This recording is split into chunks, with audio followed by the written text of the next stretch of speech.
Hey everyone, welcome to episode 100 of the Marketing Moms podcast. We are so excited. 100, Angela.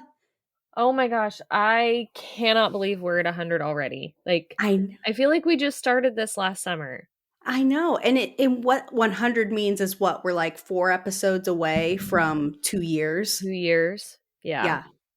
Oh And my and God. of putting out an episode every Every single single week week.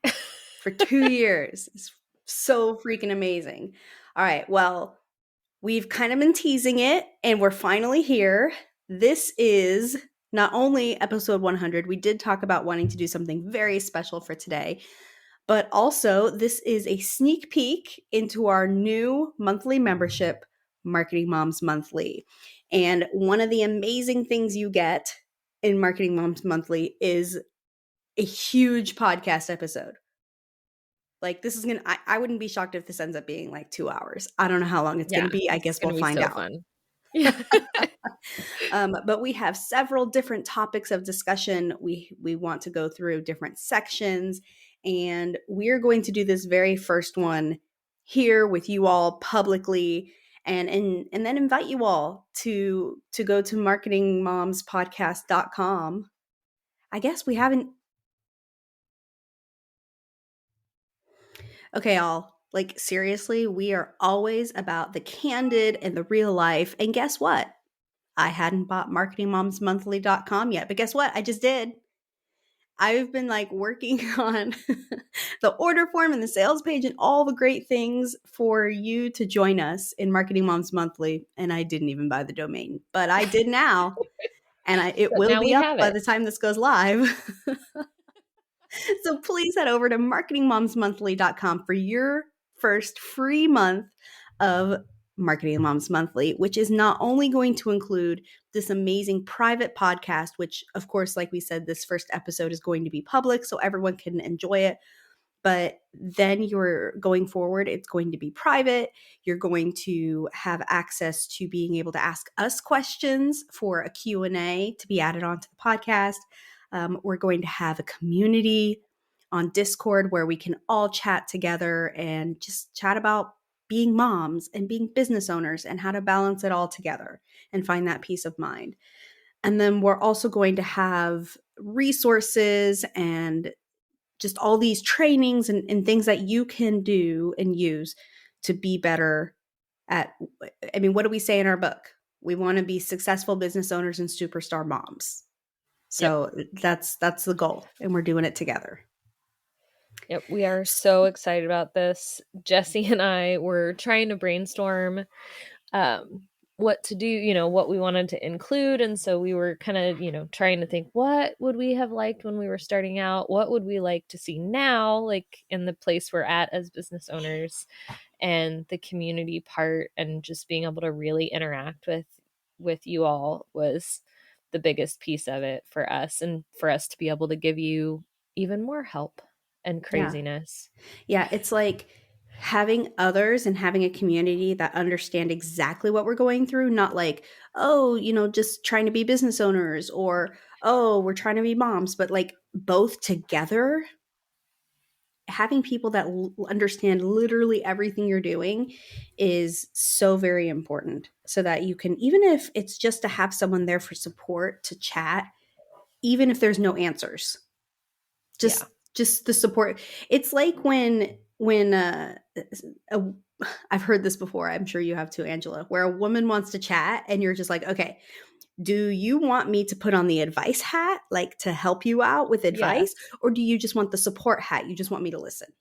Like, Yeah. let's get that out of the way. Do you want me to listen, or do you want me to help? Like, sometimes I wish people would ask me that more, because I'm not looking for advice. I just want you to listen to me and have the support. Yes, I just need to tell you. I just need to tell somebody. Anyway, without further ado, let's get started and talk about all the amazing things we're going to have in this very long, amazing episode. Balancing building a successful business and being a superstar mom is hard, and yet, in today's digital world, it's more common than ever. The question becomes, how do we successfully grow a business and children at the same time?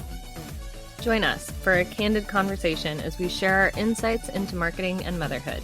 I'm Angela Reeder. And I'm Jessie Valle. Welcome to the Marketing Moms Podcast.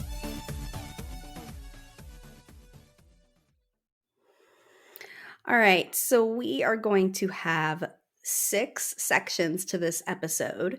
We're going to start off with moms in the news, and I think we'll definitely intro each section as we go through it. But just a quick rundown, we're going to talk about moms in the news. We're going to talk about a hack of the month. We are going to go into a main topic of discussion or training or something that is going to be different each month. Then we are going to have our own segments, which I'm really excited about. We're going to have the moment of truth with Jessie, and then we're going to have balance and growth with Angela. And then we're going to move into a member highlight or special guest, or this month is going to be super cool because we have input from a lot of different moms, and I'm really excited to go through that section to get there. And then we're going to wrap it up with Q&A from our audience and just kind of wrapping it up there and final thoughts. So I am so excited to jump in. So I also this may change, but Angela and I had a lot of fun just like, hey, let's have our new I mean, I think we need to give him a name. We have our Marketing Moms robot dude. Yes. He is our announcer. Yes. I told Jessie he reminds me of the computer voices from Star Trek. We need to give him some sort of awesome name. But we're using him to do some intros for us. And, you know, these may change. But for now, let's go ahead and jump into our first section of Moms in the News. Moms in the News. I feel so legit with sound effects and things. What can I say? Right? All right. We want to talk about 3 moms in the news this month. One of which is Keira Knightley, who is an actress. And one of the things she talked about was how, especially during COVID, she was at home and she was, doing the mom thing. She has 2 kids, ages 4 and 7. And she realized when she broke it all down that what she did as a mom was like 3 different jobs. Yeah. And like, and she said, it is never, I'm just staying at home with the kids. She's like, no, it is never just a just.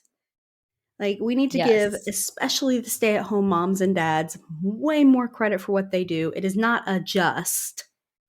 Mm-hmm. They do a lot. Yep. And her exact quote was, I worked out I needed 3 people to do what one full-time parent did. When you hear somebody say, I'm just staying home with the kids, that's not a just. That's a huge thing. Yeah. Yeah. I know sometimes, so for those of you that don't know, my husband is a stay-at-home dad. And I know that sometimes he worries that he's not doing enough. And I'm like, no, dude, like I could not do what I do so much without you doing what you do. You do so much. Yeah. Like, he's there to get the kids ready in the morning, take them to school, pick them up from school, be there when they get sick, take them to, make sure that, yeah, all the things. Like, it is not just a just. And we still have one at home. So, like, he's watching, our son during the day. So, no, it's not just a just. It's never just a just. I used to say that a lot, too, when I was just a stay-at-home mom.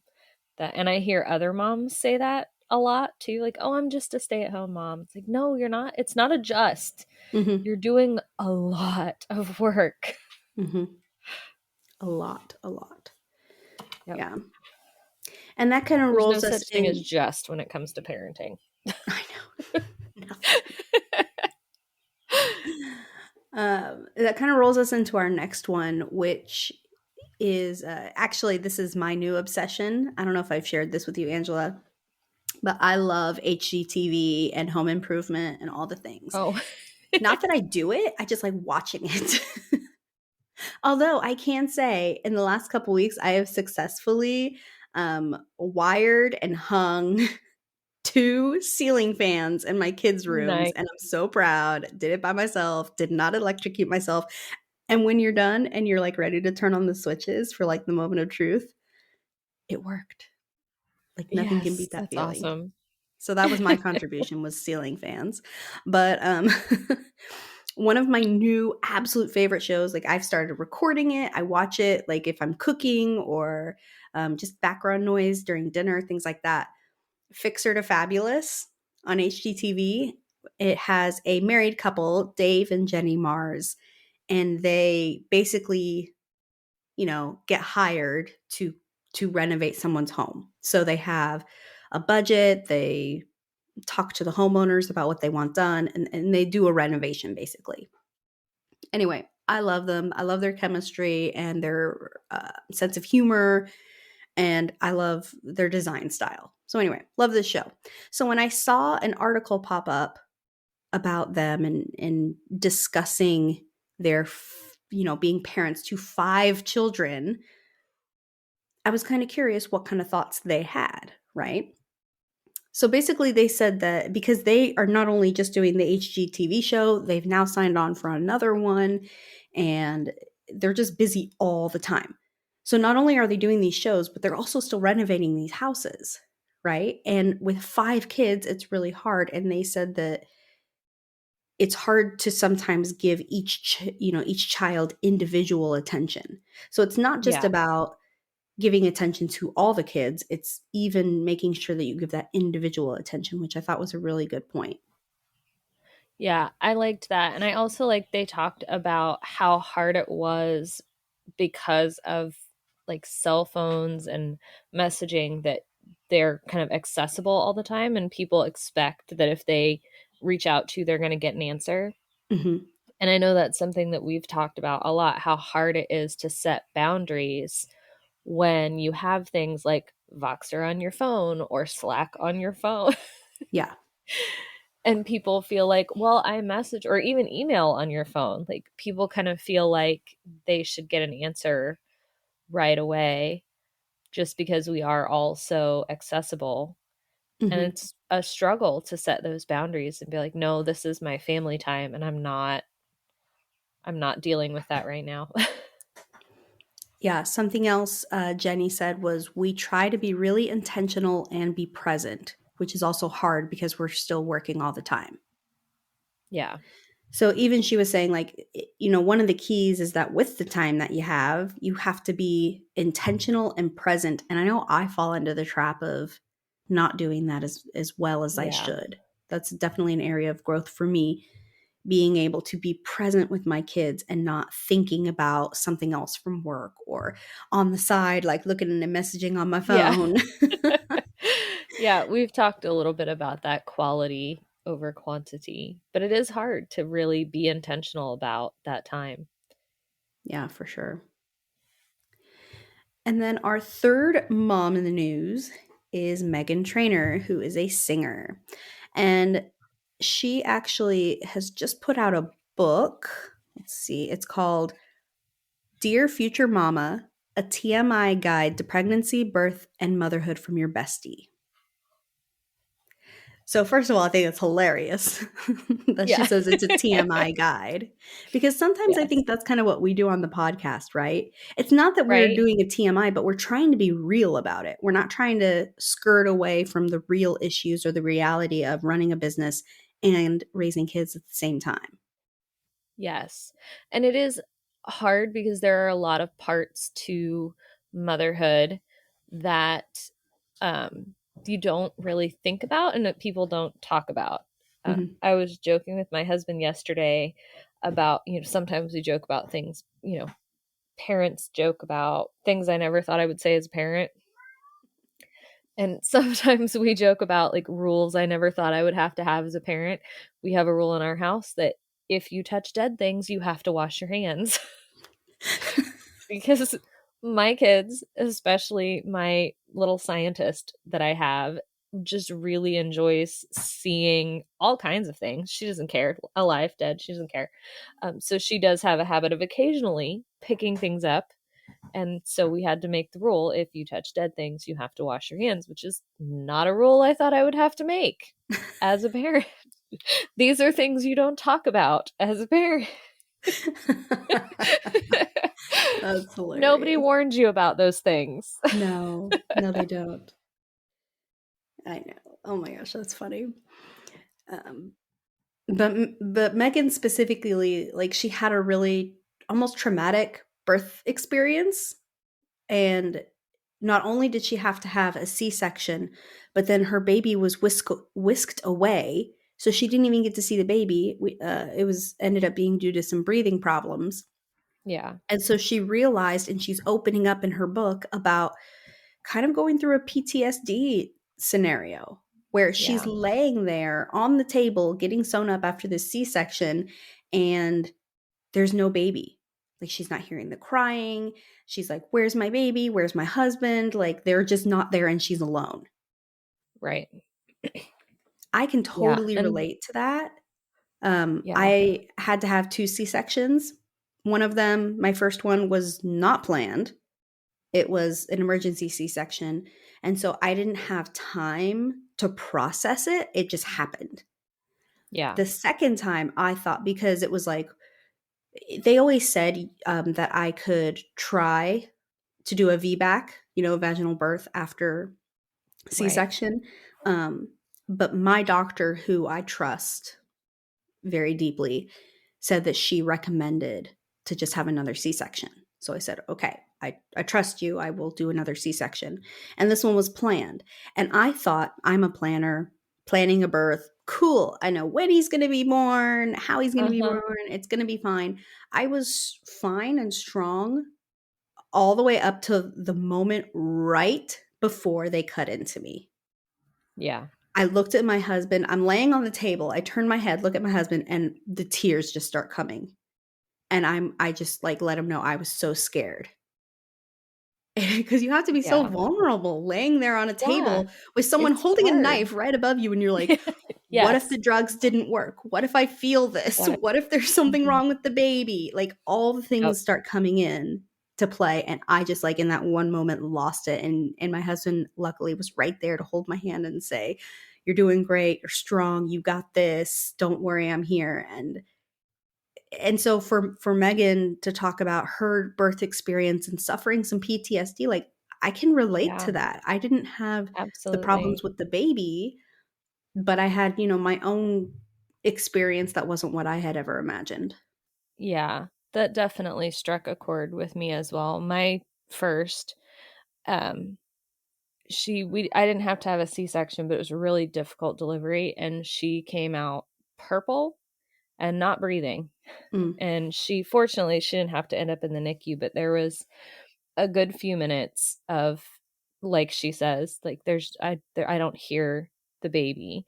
And I could see, because they didn't whisk her out, so I could see what was going on. I could see what they were doing to try and, get her to start breathing and stuff. But yeah, when I got pregnant with my second one, it was a big worry for me going into the delivery of, is this going to be as difficult as it was last time?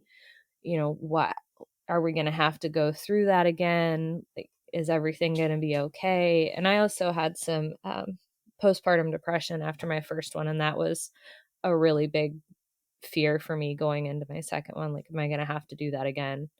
mhm. So it was good to see someone with that kind of platform talking about those kind of things that we as moms tend to only like whisper about to our moms and sisters Yeah, or like our best friends. Like, nobody really talks about how often things don't go as smoothly as you think they're going to. yeah. And I feel like sometimes pregnant moms are like soon to be brides. Like, you Yes. plan everything so down to the T that if anything goes wrong, the bridezilla comes out, well, the momzilla comes out. Yeah. I remember when they were like on my first prepping me, like the nurses, at the even the possibility of having to have a C-section. And like, they were being so gentle about it. Like, if things don't change in the next hour or so, the doctor's We're gonna probably have going to. to suggest a C-section, and like trying to Yeah. prep me for it. And I'm just like, I don't care. Like, as long as the baby comes out safe and happy and healthy, Yeah. like, do it. I'm like, you don't have to be gentle about this decision with me. If a C-section is what is needed, a C-section is what I will get. That being said, I had also been in labor almost, 24 hours with no drugs. So I was Yeah. beyond like, just get this baby Right. out. Yeah, my delivery with my oldest was similar. Like the actual active pushing part of labor was so long that there was a point I would have jumped at the chance if somebody had said C-section. Like Mhm. I actually looked at my husband and was like, "Can I please just have a C-section? Can we please? I can't do this anymore." So yeah, I think and my oldest, of course, she's a teenager now, so she's starting to ask a lot of like when I was a baby questions. Mhm. And it's like it's never anything like you think it's going to be. Like, yeah, we had all kinds of plans for how we were going to handle you being born, and then we got to the hospital, and they all went right out the window. Yeah. Yeah. I like you said, it's really refreshing to see someone like Megan Trainor who has that platform speak about these things, because just because you have a platform and just because, you're this superstar singer doesn't mean you don't have birth Right. stories just like the rest of us. Hmm. I mean, at the end of the day, we're all just humans Yeah. trying to navigate this world. So yeah, I really really salute her for that. And not only just using her platform to talk about it, but to put out a book. Yeah. Books are hard. Trust us. We know. We know. You can head over to marketingmomsbook.com and check ours out. um, yeah, yeah. So that was really cool. We cannot wait for next month to see what kind of Yes. things pop up in the news. But those are our 3 moms in the news stories this month. So next, let's bring our awesome Star Trek bot dude back for our next section. Here we go. Hack of the month. This makes me want to dance. All right. I Oh, have goodness. our hack of the month this month. And so I don't know about you guys, but my kids and my husband love breakfast foods. So whether we're making breakfast foods for breakfast or whether we're making it for dinner, doesn't matter. One of the hacks I have found is you can go to the store and get those dollar muffin mixes. Yeah, like the And little of envelope course, muffin mixes. yeah, like the little Yeah. envelope packet muffin mixes for $1. Are they the healthiest thing out there? Probably not. Don't care. No. We're talking about No, hacks they're here. fine. And my children are Yes. fed. Okay, so you can get those. And so my kids love chocolate chip, like the ones with the chocolate chips. My husband loves the berry ones, so we'll get like strawberry or blueberry or something. Actually, we love them all. And like at any given moment in time, like right now, I have like the cinnamon ones. Yeah. You can go into my pantry and I've got a few envelopes all the time, little packets.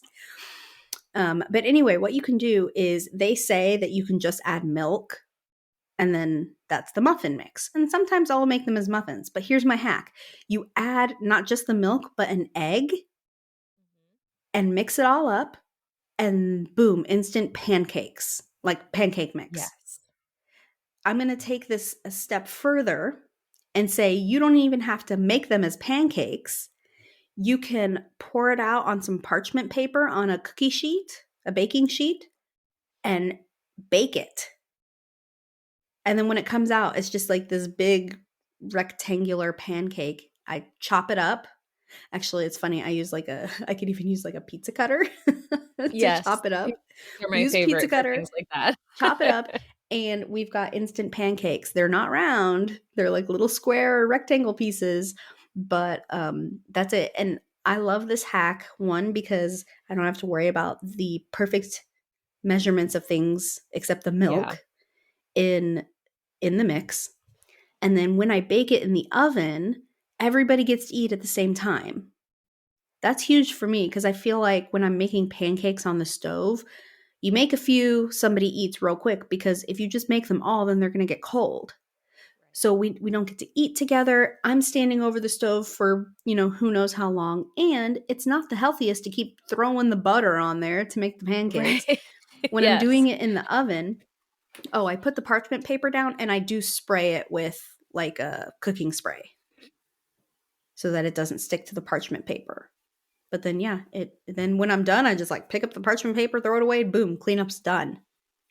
Yes. Now, I have not personally tried this hack, but my dad has. They take the kids sometimes on the weekends for play dates, and my dad loves to make pancakes. And he's done this since I was a kid with his grandkids.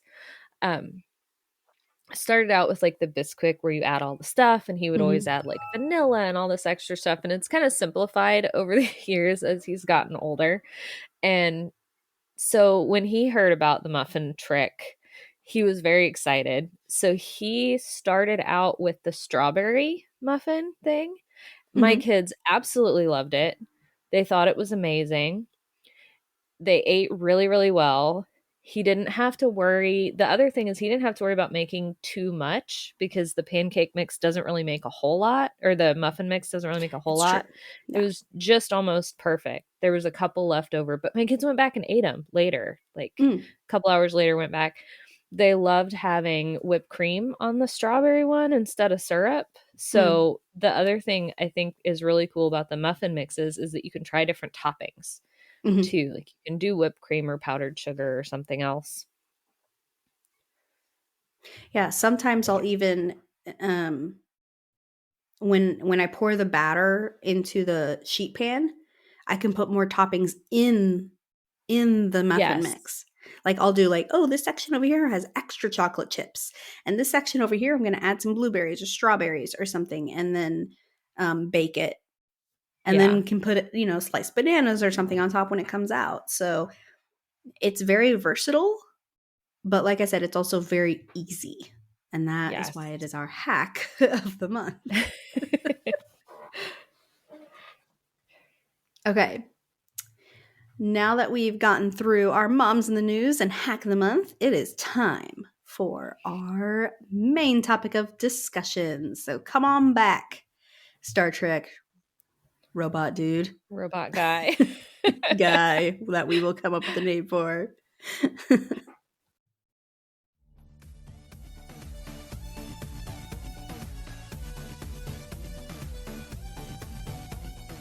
Working from home when your kids are home from school.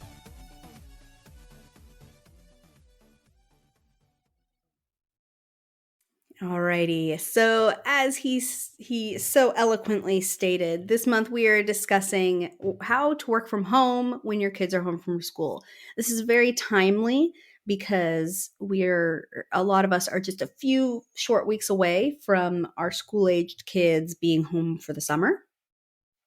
And whether they are younger or older, it doesn't matter.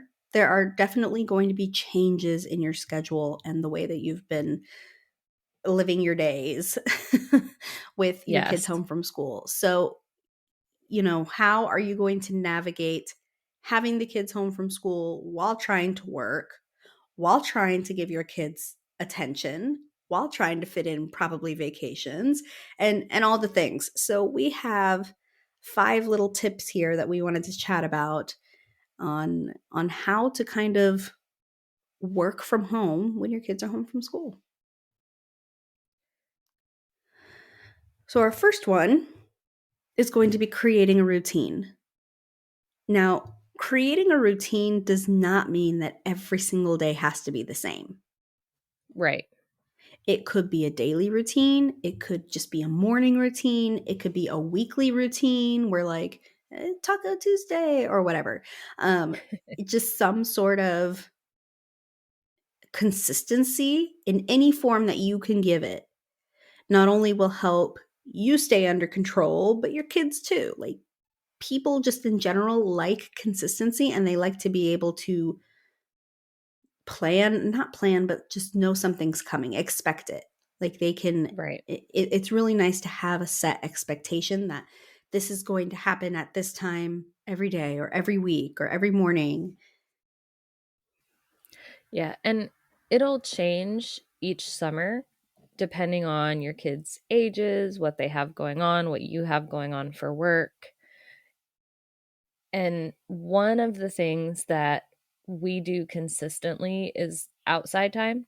I make sure my kids go outside for a little while. Mm-hmm. Now, I can do that because I happen to live in a place where I have a yard. I know not everybody can necessarily just boot their kids outside, but that's one thing that we do. And another thing that I tried last summer that worked really well was I set aside one part of a day each week, either a morning or an afternoon, depending on what we were doing, to do something fun with them, whether it was to go to the park, go to the pool, go to the museum, go to Five Below, and everybody gets $5 to spend, just something fun each week so that they didn't feel like their summer was just a string of we sat around the house all day. Yeah. No, I remember that last year where you would be like, "Hey, I'm trying to work from the pool today." Yeah. Cuz you would Yes. like at least take your phone to like work from your phone or something. And Mm-hmm. I'm just like, I don't know how Yeah, she's doing that. But the kids loved being able to go to the pool. they did. Yes. Yeah, and it was nice. There were days that I did work from the pool. There were days that I just told everybody I'm out for the day. Yeah. I'm not trying to work at the pool today. I'm just going to take a book and read. And it was really fun and I enjoyed it. It broke up my summer a lot. It gave them stuff to do, kept them kind of entertained so that we didn't run into the everybody's squabbling because we're tired and we're bored and there's nothing to do. That's the other thing we do every summer is alone time. All of the kids have to spend time alone in their rooms because if you have more than one kid, and I'm sure even Jessie can attest to this as young as her kids are, if they spend too much time together, they will start arguing over the most ridiculous things. So just giving them all a chance to kind of decompress in their own spaces, doing their own things where they couldn't bother each other made a big difference as well. I highly recommend.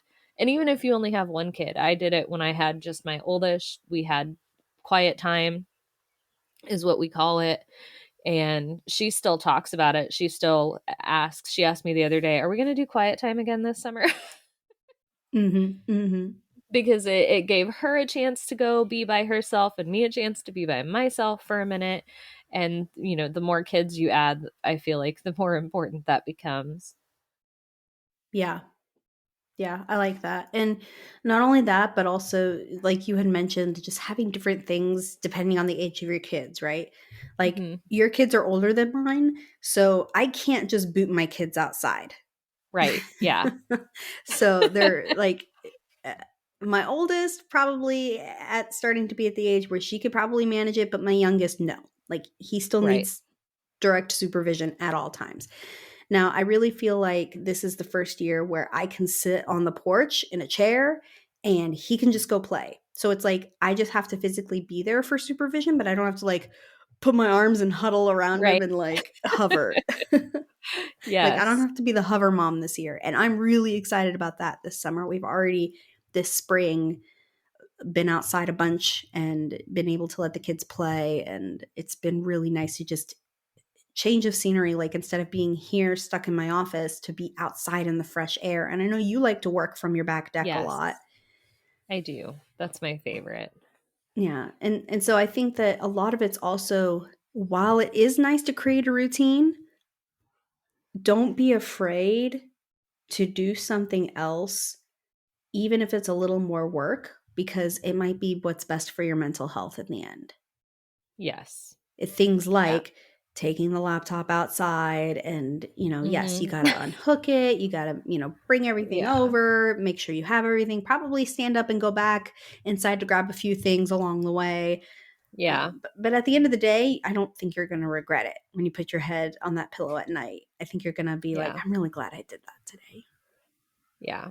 And we don't in at our house, keep a super strict routine. We have sort of a, like, this happens sometime after this happens sometime after this. Even our quiet time and outside time kind of fluctuates during the day depending on the temperature and the kids' moods and things like that. Just, it's more of a, we make sure it happens every day, and less of a at 12:01 Mm-hmm. everybody's gonna be, Yeah. because that works better for us. Yeah. And I also want to say that when we talk about a routine, I think it's often easy also to just focus on like the routine of working, but I would encourage you to really also think about a routine for breaks and family time, Yep. because I know that's one thing I don't want to miss this summer is getting so wrapped up into my normal routine that I miss taking advantage of the, the whole family being able to be together. Yeah. I would love, Angela, I know you've explained it in the past, but I would love for you to explain your philosophy on meals, because I feel like that really does go in with the routine. You're laughing, but it's legit. I It is. And but I was actually laughing because I was thinking about you explaining to me how horrified your husband was when you tried to explain to him my philosophy regarding meals. So my The girls, philosophy for the is most part, don't feed the kids. No, I'm just kidding. don't feed the kids. That's the philosophy. No. So my girls, for the most part, are pretty good breakfast eaters. My youngest is not super great, and they're pretty good dinner eaters. They're not great lunch eaters. They never have been. So a long, long time ago, rather than force the issue and drive myself crazy making 3 different lunches for 3 different kids that wanted 3 different things, I At three just different started times. at 3 different times. Yes. I just started doing breakfast and dinner. Now, my kids do still eat during the day, which was the part that Jesse's husband was having trouble with. It's not that I'm only feeding them breakfast and dinner. It's just that between breakfast and dinner, they are allowed to have whatever snacks they want out of the snack area. If they want a lunch, they can come ask me and I will make it for them. But we don't have a set lunchtime or a set lunch thing that I'm making for the day. And that freed up for me a lot of time during the work hours of my day that I wasn't having to get up and try to make tomato soup and grilled cheese sandwiches for 3 kids that only one of them was going to eat, Mm-hmm. or interrupting a game they were playing or a movie they were watching because it's 12:30 and 12:30 is lunchtime, so everybody troop downstairs and sit down at the table for lunchtime. It worked out a lot better for them and for me. So that is my philosophy, and that combined with my open closed kitchen sign works wonders, and it is amazing through the summer. And like I said, if they want a lunch, they can come ask me. I will make them a lunch, but it's rare because they prefer to snack. And I try to make sure they have, they have fun snacks, but they also have a lot of healthy snacks that they have access to. And I know my husband was telling the story the other day. When I first started doing that, he was having a hard time with it too, because he was like, they need to eat lunch. And I said, you're going to have to explain to me how them having a handful of crackers and then coming back later and getting some pepperoni and then coming back a little later to get some cheese and then having some grapes is any different than me putting all of those things on the plate and making them sit down and eat it all at once. Mm-hmm. Like, the food still gets eaten, the lunch still gets eaten. It's just not a formal, organized lunch. Right. So Right. that's my And philosophy. It works great for us. I highly recommend it to people. And it doesn't necessarily have to be lunch. If you have a meal that your kids struggle to eat, like maybe your kids aren't breakfast kids, then that could be your thing where you have, a set list of you can pick this whatever whenever you get hungry, and then we have lunch and then we have dinner. It works for any meal, just as long as they're eating. And my kids are skinny. Like, they don't take after me in that. But my kids are like extra check-ins at the doctor sometimes skinny. Yeah. So for me, it's less about making sure they sit down and eat a meal and more about just making sure that they're eating. Yeah. Like as long as, and they do eat. They're not like they eat a lot, but Yeah. they're just naturally that way. But yeah, it's more about just making sure that they get the food into their bellies than they're getting it in at a specific time. Yeah. And I feel like that takes away a lot of anxiety for both of you. Yes. Like for you, you can take away the anxiety of, okay, I have to make sure and stop what I'm doing during the day to go make this meal that nobody's going to eat, or Yeah. maybe one kid's going to eat one part of. Like, well, I'm going to come take one bite of the grilled cheese sandwich and that's all. And so it takes away that anxiety from you. It also takes away the anxiety of the kids because they don't have to feel the pressure of stopping what they're doing to come sit down and formally eat something they don't even want to eat. Yeah. And then I know my kid does that a lot. Like I'll make something for her and I'll be like, hey, what do you think? And she'll be like, I don't want to tell you. Well, why not? I don't want you to get sad. I'm like, I don't care if you don't like what I just made you. Like it's okay to say it. Yes. Yes, so exactly. taking off the pressure of the kid, like to feel the anxiety of, I don't like what you just cooked, Mom. Yeah. I would rather just have 3 slices of turkey. Fine. That's a sandwich pretty much in my book without it's it's a deconstructed sandwich. Exactly. Having like you said, let's go grab a cheese stick and then a little bit later grab some turkey and then a little bit later grab some grapes. Like you just had what I would have fed you all at once. You just had it over a longer period of time. Yep. But like you said, you still have a certain structure to it and you have a say in what they can and cannot eat and whether the kitchen is open or closed. So it's not like they can just graze all the way up till dinner. All day. You hit a certain point where you're like, kitchen is closed. Now you have to wait for dinner. Yeah. It's just more of like a block of like, this is the time where you could come, take some snacks and eat. Yeah. And it also works well too because my kids wake up at different times. Like I don't have a specific time I wake them up in the summer. So they were coming downstairs and eating breakfast at different times. And so they were getting hungry at different times. So it's a valid point really as well for that as well. Yeah. All right. So the next little tip, other than creating that routine, is to designate a workspace. Now, I feel like it's just more of when you work from home, and this isn't just a tip of having the kids home, but this is just in general. If you have a specific designated workspace, that's kind of signaling and setting a boundary for your family that this is the work area. When I'm at the work area, I am working. Yes. Yeah. I know Jessie has an office. So she has an actual space in her room. I have a wall desk in my living room. So, there's always a lot of movement going on behind me in the summer. But my kids know, if I'm sitting at my desk, I'm working. If they catch me sitting at my desk not working, they will call me out on it, which is kind of cool.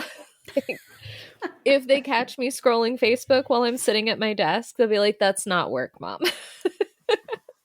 How do you know? Right? Go play. Yeah, I'm like, you don't know that. It might be.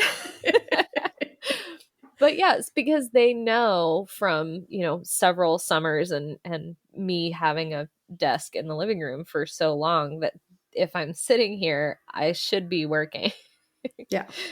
And that's a boundary for them to kind of mostly leave me alone unless it's urgent or someone's bleeding or something's on fire. Yeah. But also having that workspace to have a place where,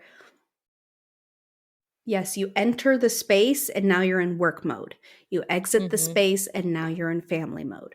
So it's nice, like you said, not just to signal for the kids, but also to signal for yourself and your brain to be able to switch back and forth between the two, which can get kind of murky when you decide to snatch it all up and go sit on the back deck outside. Take it outside. Yes. But it's still, at least that way, it's a conscious effort of setting that boundary of, okay, kids, I may be out back. I may be kind of Right. supervising you playing, but I am still working. Yeah. And that kind of rolls into our next. I feel like we should just talk about these two together. The next tip, which is to set boundaries. So it's just having the workspace is one type of boundary to have, not just with your kids, but also with yourself. Hmm. Yeah. And I think especially setting boundaries with yourself over the summer is really important to both not throw everything out the window and go have fun with the kids all the time, which don't get me wrong, I think would be amazing. Yeah. If you are somebody who has built a business that allows you to take the entire summer off, good for you. Please DM us on Instagram and tell me how you're doing it. But also that you're not so busy stressing about, I have to make sure I'm getting my work done, that you miss out on the summer with the kids. Yeah.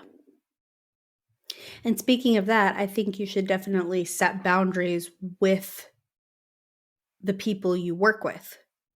Yeah. So whether they're clients or customers or anything like that, like even if it's sometimes you can put on your, if you sell like physical products or something, or anything, the little notes on your email, Hmm. right? Like we're only available 9 to 5, Monday through Friday, Yeah. something like that, so that if they get that message, that's setting a boundary with them of, okay, it's the weekend, I'm not going to get a response.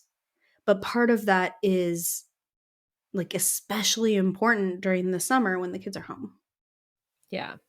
Yeah. And you can change those messages over the summer. Like you can change it to where every Wednesday you're off or whatever. Yeah. I have, I see it on a lot of stores where, especially the little chat bots Oh that'll yeah. send a message will have a thing that says like, I'm going to be away until Monday or whatever. Yeah. And that's, I think a good boundary to set and just to communicate and let people know.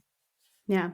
And I want to put like an extra little asterisk in there of, I would say that it's okay to say something like summer schedule, Right. but don't say every Wednesday I'm taking my kids to the park. Like they don't need Right. to know that. You don't have to give an excuse. Yeah. No You don't have to excuses. explain. Do not explain. There are no excuses, no explanations needed. It's just simply summer schedule, off on Wednesdays or whatever. Yep. Off every Friday afternoon. Summer Hmm. schedule. Summer Yeah. schedule. Monday 9 to 5, Tuesday, whatever. Like there's no explanation needed for how you want to live your life. You don't need permission from anybody. If your customers or your clients have an issue with your summer schedule, then maybe they're not the right customers or clients for you. Yeah. Yep. Exactly. And also, I think this kind of goes hand in hand with what you were saying earlier when we were talking about the moms in the news about being available all the time in this digital age. People just expect this instant gratification, this instant communication back. And I even saw something on Instagram, I don't know, a week or two ago that was something like, it's not inappropriate to wait a week to answer someone back on something if that Right. answer is thoughtful and appropriate versus something quick and not as effective. Hmm. Yes. Yeah, exactly. Yeah, especially, we get all the instant messages and texts and DMs and things. It's easy to forget that we're not talking on the phone. This is they're not waiting on the other end Hmm. for an answer, or they're not, haven't picked up and are waiting for me to talk so they can talk back. It's very asynchronous. I'm going to send you a message when I can. You send me a message back when you can, and we'll make Hmm. it work. If we need to have that instant communication, there are ways to do that on the phone, on Zoom, things like that, or even just setting a time. We're going to get together and chat about this, Yeah. through Voxer or whatever. But I think it's important to set those boundaries and expect those boundaries to be respected when you Yes. do set them. Yes, for sure. Yeah. All right. Tip number 4 is to plan activities for your kids. And all I mean by this is having, like, actually sitting down and thinking about it. Like, it doesn't have to be a set plan. It doesn't have to be anything like super special. But like Angela said, even if it's just like a list of, hey, ideas. One, I'm going to give Yep. each kid $5 and we're going to go to Five Below and let them have fun and spend their $5. Cool. Oh, we're going to go to the pool. Oh, we're going to go to a park. Oh, maybe we're going to go explore this other park that we've been talking about going to but never have. I just did that yesterday with the kids. I took them to a brand new park we had never been to, and they loved it. Just to have something different and new to go play with. It's still just a tiny little neighborhood park, but it was my sister's neighborhood instead of ours. So that was kind of fun for them. So just thinking about ahead of time instead of, man, I haven't done anything with the kids in a while. Maybe I should do something. Now I feel very pressured. No, just like, hey, Mm-hmm. let's go to the list. Let's take a look at that. All these things, go to a splash park, go to the pool, Yeah. all these different things, set up a sprinkler in the backyard, go to the arcade. Yes. Just Oh, think about ahead of time the types of things your kids might like to do so you're not pressured in the moment to come up with something on the fly. yes. And be flexible. Like, don't be afraid to be flexible and have fun. Jesse talking about the splash pad reminded me I had promised my kids that I would take them to the pool before school started. Mm-hmm. Was so excited. Day before school, take them down to our public pool. It's closed because I don't know, it's closed because it does that. And my kids were so disappointed. And I had only planned on being at the pool for an hour or so. But instead, I packed my kids up. We drove an hour to a big water activity splash pad pool with the big slides and everything. And I spent several hours there with them and then drove an hour back. And it was the best thing. They loved it. They still talk about it, how amazing it was. And that was, again, a day where I just had to start sending out messages and be like, I'm out for the day. Something's come up and I won't be in the office today. I'll be back tomorrow. Yeah. And I like So, that, other than you saying, oh, trying to spend time with my kids the day before school starts. right. No, it's I'm out. Deal. I'm out for the day. Something Something came came up. up. I'll be back tomorrow. Yeah. And guess what? Everything was fine. And you made this Everything was amazing fine. memory for the kids. Yes. Yeah. They had so much fun. I like that. So again, it doesn't have to be it, and even it can be like at home. Mm-hmm. My kids really like crafts, and so it Yes. just also thinking about, okay, well, maybe we're going to do this craft together. Maybe can I make sure that I have um, the ingredients to make these cookies, or Yeah. the pieces to do this craft, and just have it on hand for when we want to do it. So that, kind of Yeah. like you said, Angela, the kids don't end the summer feeling like I just spent every day the same. That was boring. Yeah. Yeah. All right. And our last tip is going to be to connect with other work from home parents. This one's big. Yeah. I feel like I interact a lot more with other work from home parents over the summer than I do through the rest of the year. Like, I see more people posting on Facebook, things like that, where I can, I'll get on and share ideas, things like that, because it really does almost become like a community over the summer of how do I make this work and have my kids at home.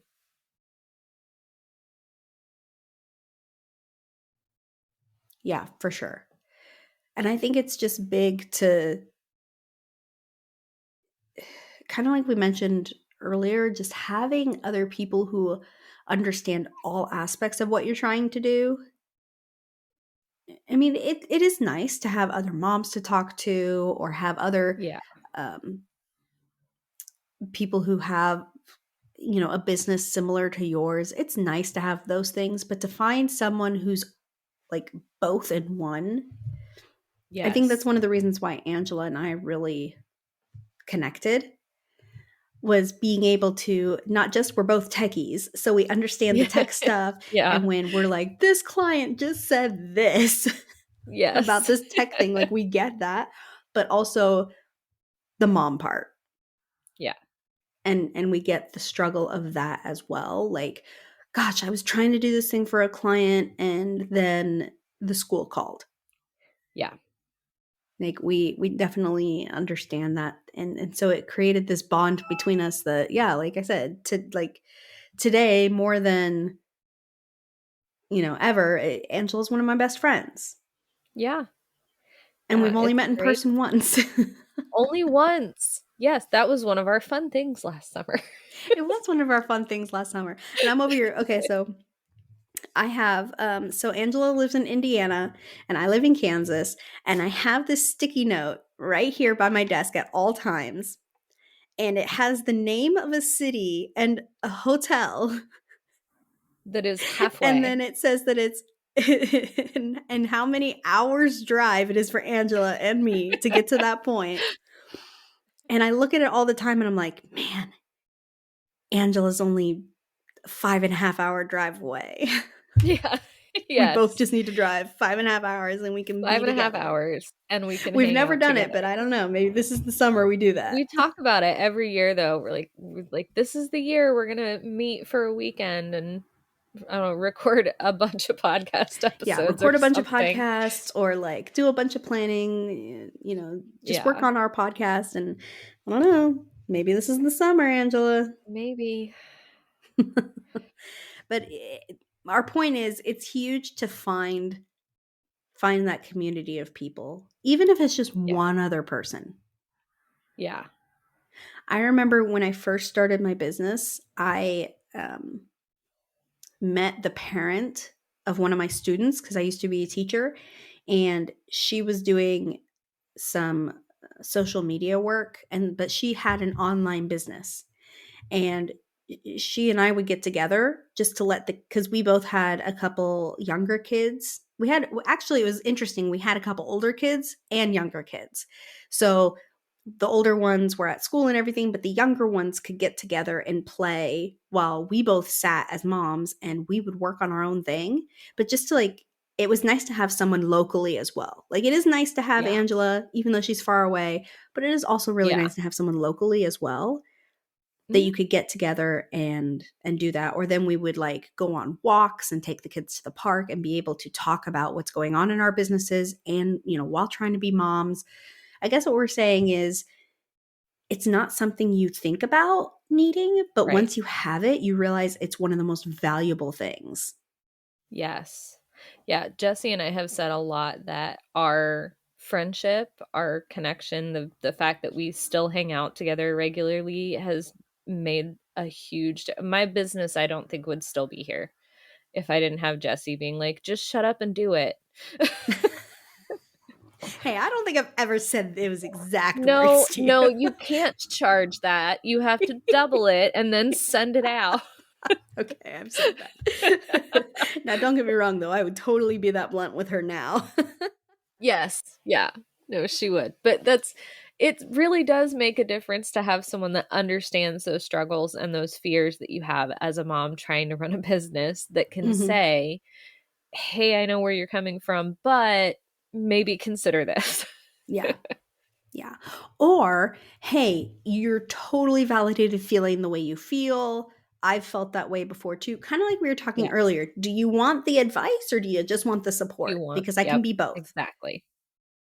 And sometimes you just need the support. Are you Yep. kidding me that your husband just said that? Right. Yes. Exactly. Or no, sometimes honestly, it's I cannot believe your kid just did that. That is hilarious. Yes. That's a lot. A lot of mine, or a lot of Jesse's to me, is I can't believe your kid just did Yeah. that. Although it is so nice also, just to have a mom friend, right? So like if my kid Yeah. does something silly, Angela's the first person I think of I can't wait to tell Angela they just did this. Yes.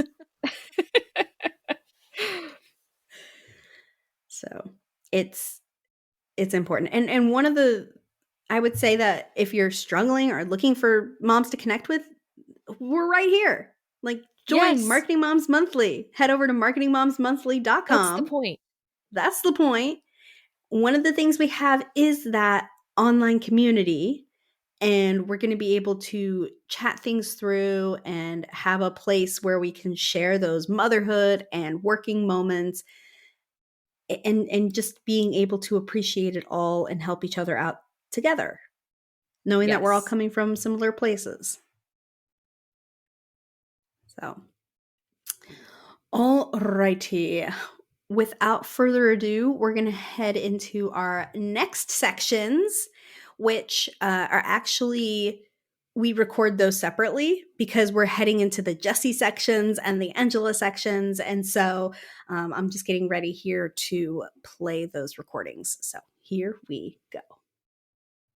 Okay, so I wanted to intro this section just a little bit. Well, I should say the next two sections. They are outlets for Angela and I to kind of share our own personal thoughts on something that happened to us in the last month. My section is going to be called Moment of Truth with Jessie, and Angela's is Balance and Growth with Angela. So I'm laughing because this is going to be so much fun to find something that happened to me personally in the last month and what that moment of truth was that I really learned from. So, same thing with Angela's Balance and Growth, whether it is for the business side or the mom side or the balance side or whatever part of life, there's something we want to share with you this month. And so, without further ado, I'm going to jump into my own section and let me bring back our amazing Star Trek robot dude to do the fun intro. I kid you not, I went through so many background songs that they all just kind of like blended together. So I just found one that made me happy. So here we go. I hope it makes you happy too.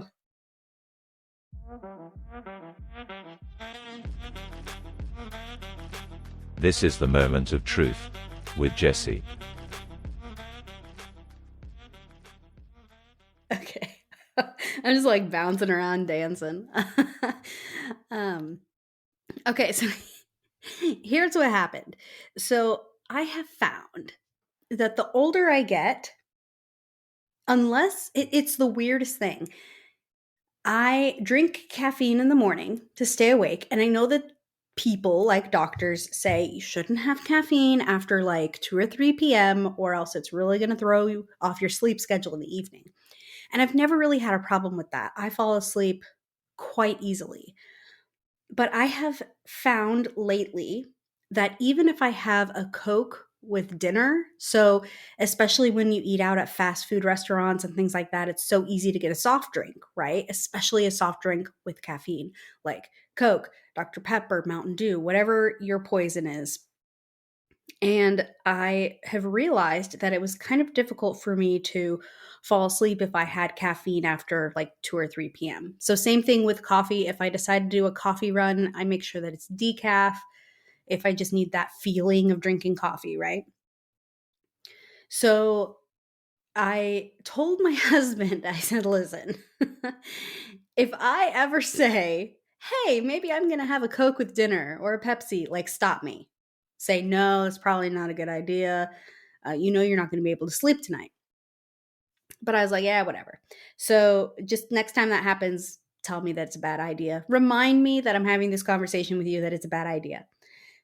So I swear to you, I can drink extra coffee in the morning, still take a nap in the afternoon, or I can drink a whole soda at lunch and still fall asleep and a nap immediately. I'm not saying I nap all the time, but I'm saying I have in the past, where especially if it's the weekend, if I drink pop, I will fall asleep right after that. No biggie, no problem. But for some odd reason in the evenings, there's just something that keeps me up, right? So yesterday I was like, "Oh, well, I'm going to get a Coke with dinner, but it's just going to be a small one, right? Like it's not going to be that much. It'll be fine. I'm tired. I'm sure I will fall asleep." And then y'all, the moment of truth came. The moment of truth when it was 11 p.m. and I was reading my book and I really wasn't tired yet. And I was like, dang it, I was gonna get up early tomorrow. And I planned on getting up at like 6. And I was like, I need to get to sleep. And the time is dwindling where I'm not gonna get 8 hours of sleep. I'm not gonna get 7 hours of sleep. I'm not gonna get 6 hours of sleep. I kid you not. I ended up staying up till 1 in the morning reading my book. Well, actually, the reason it ended was because my book ended. And finally, my body was just like, okay, we can shut down now. But I just wasn't tired. And the only thing I could think of, because I was exhausted, so why could I not fall asleep? I realized it was that Coke I had with dinner. I should not have. So this morning, I went at my husband. I was like, why didn't I specifically asked you? Next time I say, hey, I'm going to have a Coke with dinner, tell me no. And you didn't. So I could like blame him for my poor decision. So that is my moment of truth. My moment of truth hit, and I thought I was good enough to fight the caffeine and still go to sleep, and I was not. So I didn't go to bed till 1, and guess what? I still got up at 6 like I had planned to, because I wasn't going to let my poor decision throw off the whole planned day I had today of waking up early to get a few things done that I needed to get done this morning. So I'm fine now. I had a couple cups of coffee already. I've switched to water now to hydrate, and I haven't had the crash yet. Come talk to me about 2, 3 in the afternoon. That's usually when I crash. But so far, so good. And I feel good about my decision about still waking up. And hopefully, I'm going to be so tired tonight that I will go to sleep. And believe me, no more caffeine for me today. But it's crazy how what we eat, what we drink, what we put into our body really affects our whole day, right? Like they say, and they is the, quotation, they say, it really depends what you have for breakfast, that it can really impact your day. And it's true. And I thought about that. I even mentioned that to a coworker recently. I said, I wonder if I've been feeling kind of just groggy and down and out of it because of what I'm eating. Like I'm not eating as healthy as I could be. And she was like, yeah, absolutely. I know that what you eat really does affect your mood.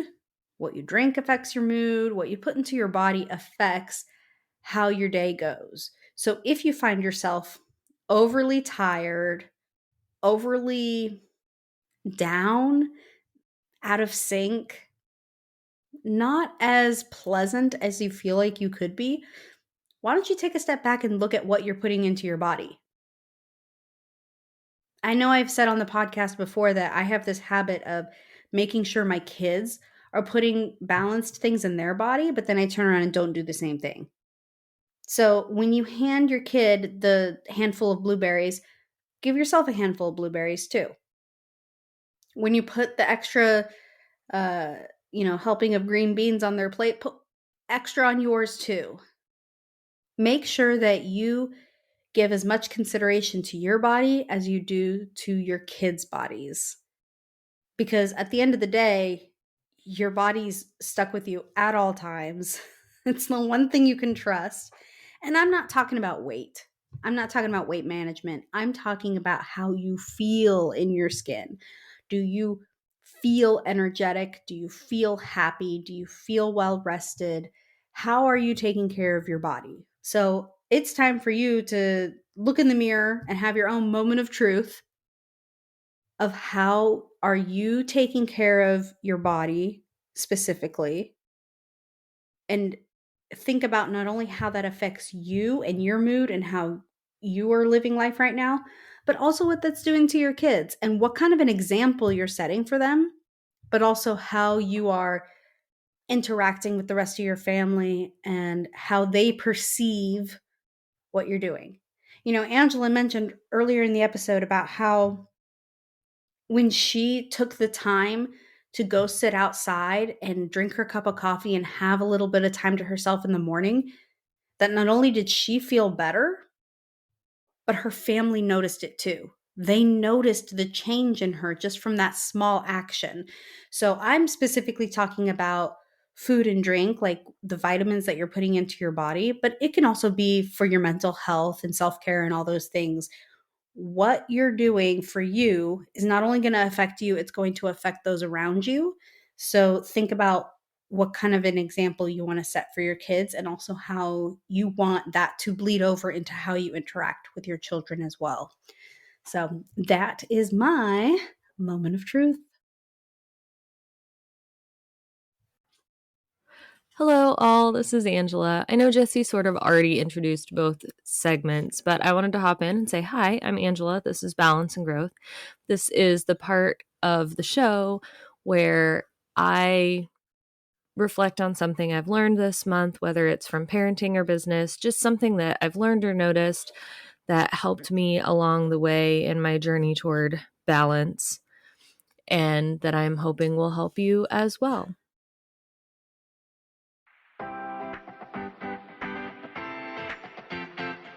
This is Balance and Growth with Angela.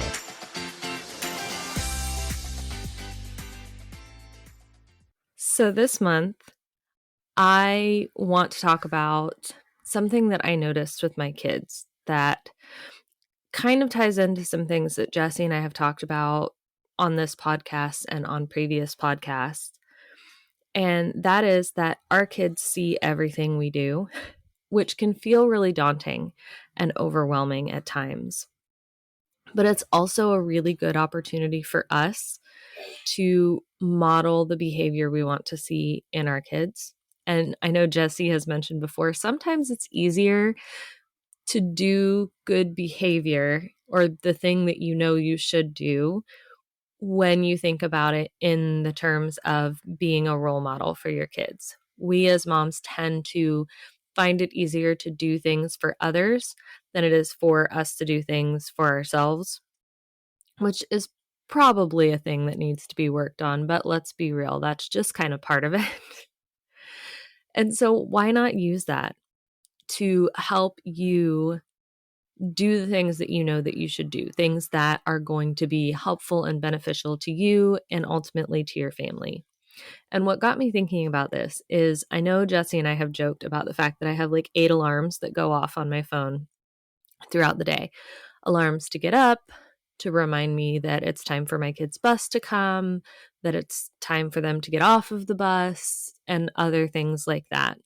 I often set alarms for things like client calls and whatnot so that I don't get distracted through the day and lose track of time. And the other day, after school, my kids came home. They scattered to their various places to have their minute, and I heard an alarm going off. And I started tracking it down because I knew it wasn't mine. And I found one of my kids' devices, and the alarm was going off on it, and it had a note on there for her to email one of her friends. And it made me giggle because that is exactly the kind of alarm that I would set for myself. And she had recognized in herself that that was the thing she was going to forget. She had seen me model a behavior that would help her keep from forgetting. And then she had set an alarm by herself, including the label, to remind herself to do that. Now, she left the device where she couldn't hear it, and I had to remind her still anyway, but we're working on it. And just the fact that I didn't have to tell her, I didn't have to say, if you're forgetting things, try setting an alarm. She'd just seen me do it, so she tried it. And I've seen this with my other kids as well when it comes to writing things down as soon as you realize you need them, or setting alarms, or other things, or even just expressing, hey, I need a minute, I'm getting overwhelmed. It's things that I haven't necessarily sat down and taught them as a lesson, but they've seen me do.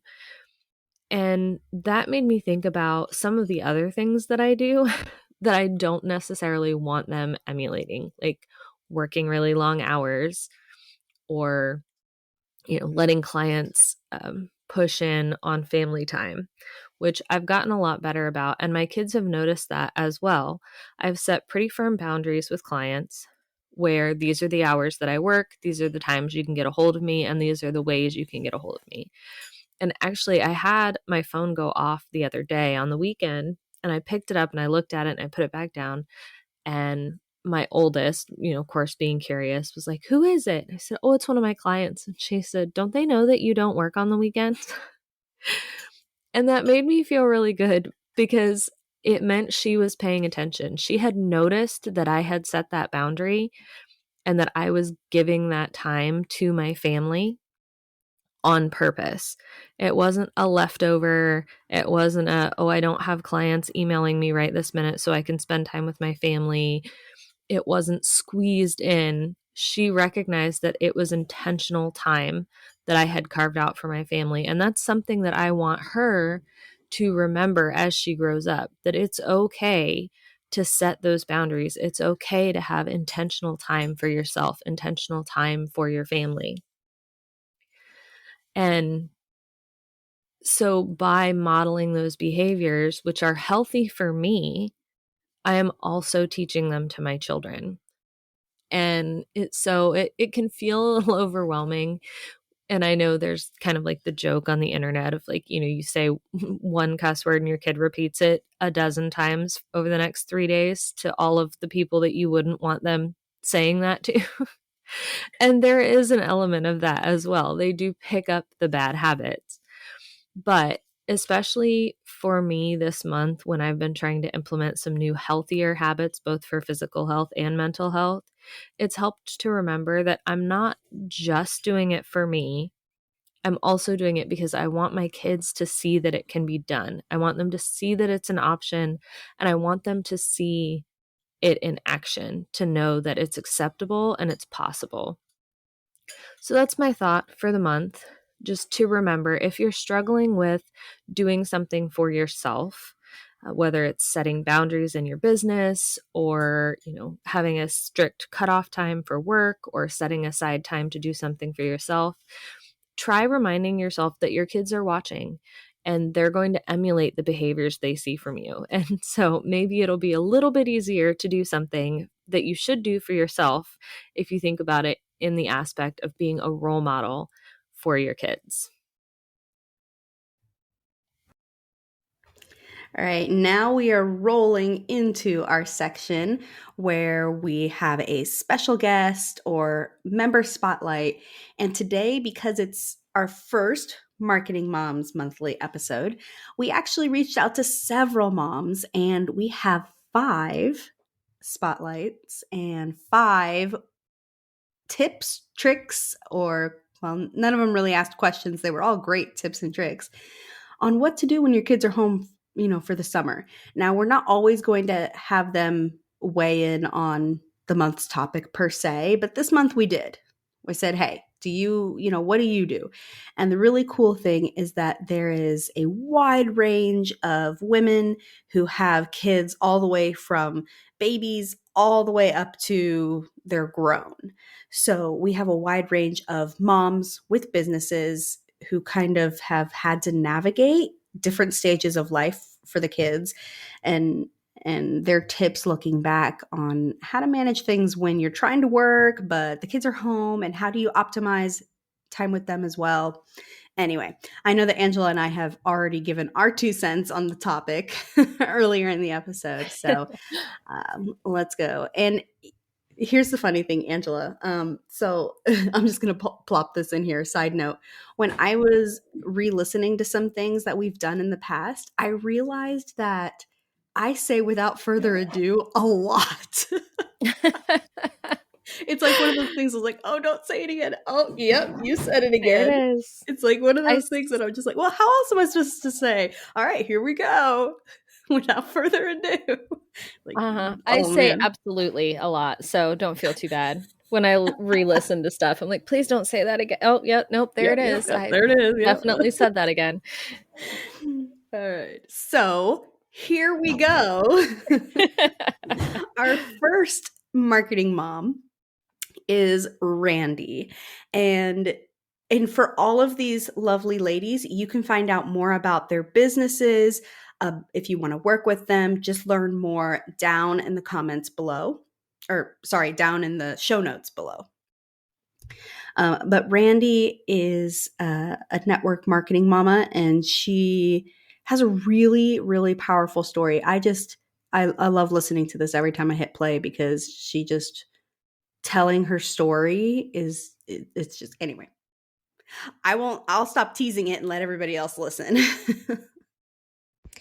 My name is Randy, and I am a wife and mama to a special needs boy who is 10 years old and absolutely amazing. On top of being a wife and mama, I'm also a business owner.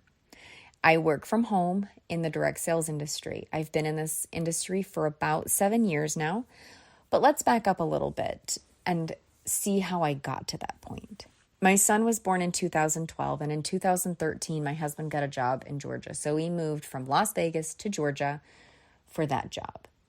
I moved away from everybody and I became a shell, and I knew that I needed something for myself. So I joined a direct sales company.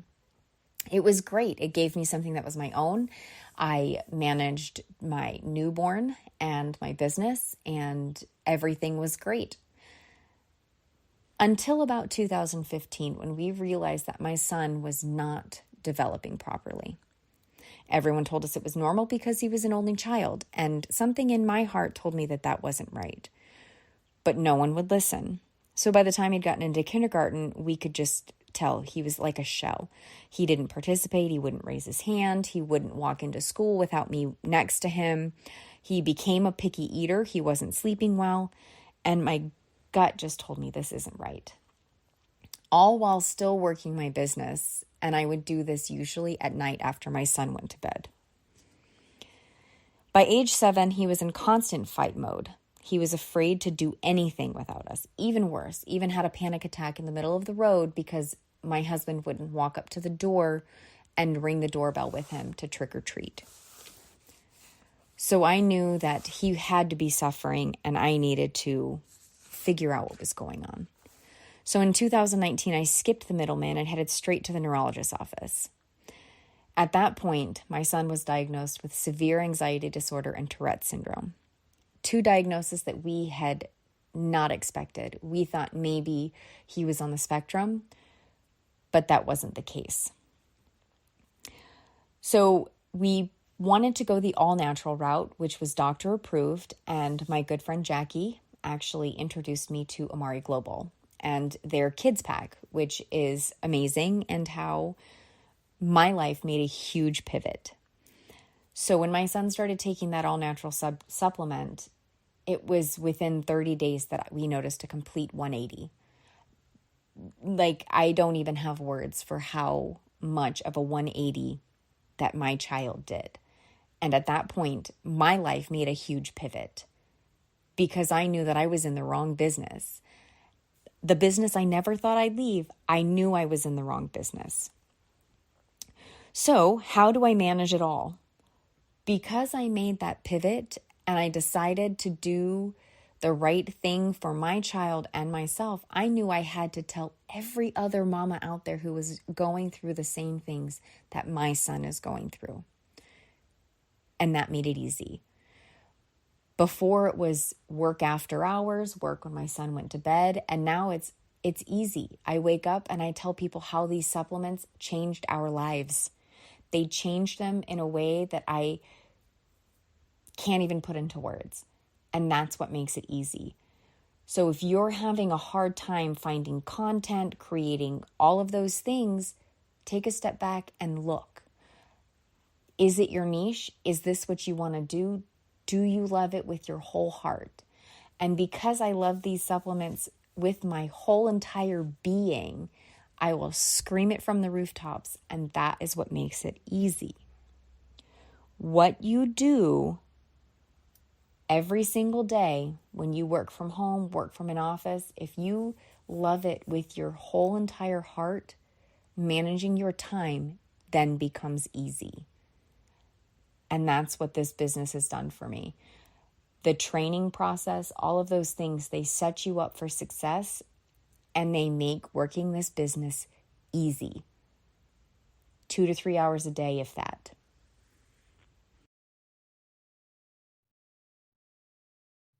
I mean, first of all, she is so eloquent when she speaks. Yes, I think I need to take lessons.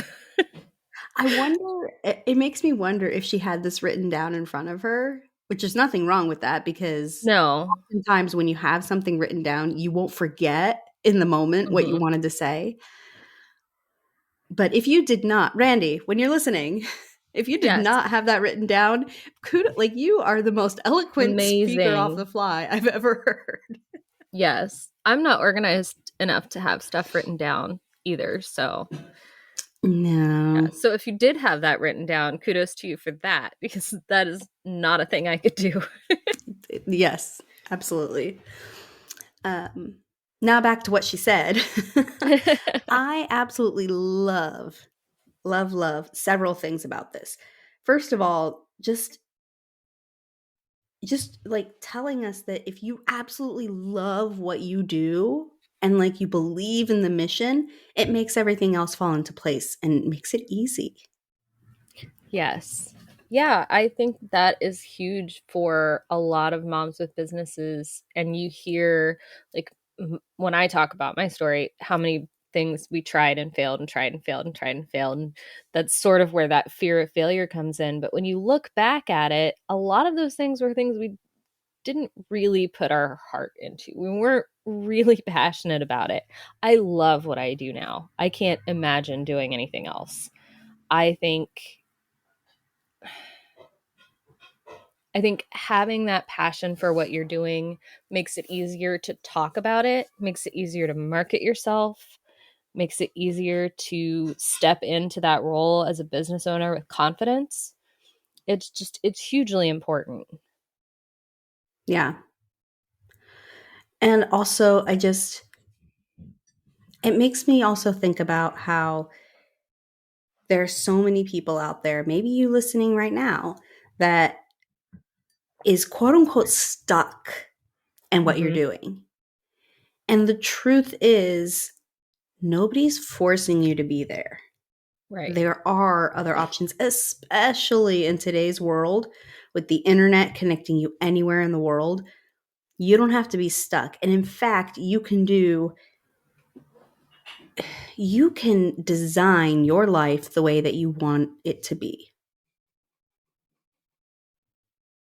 And how it looks may not be the quote unquote expected or normal route. But let's be honest, in today's world, what's normal? What's expected? Like everything Right. is topsy turvy than it was 50 years ago. Yeah. You don't go to work for 30 years, get a pension, and retire anymore.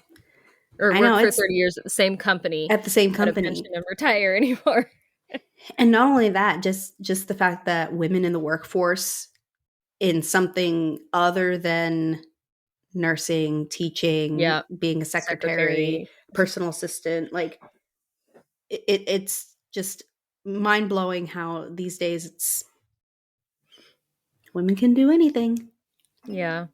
And I know that we here specifically talk about women with businesses, but it doesn't have to be a full time business. Like, I will be the first to admit, I have a full time job and I own my own business.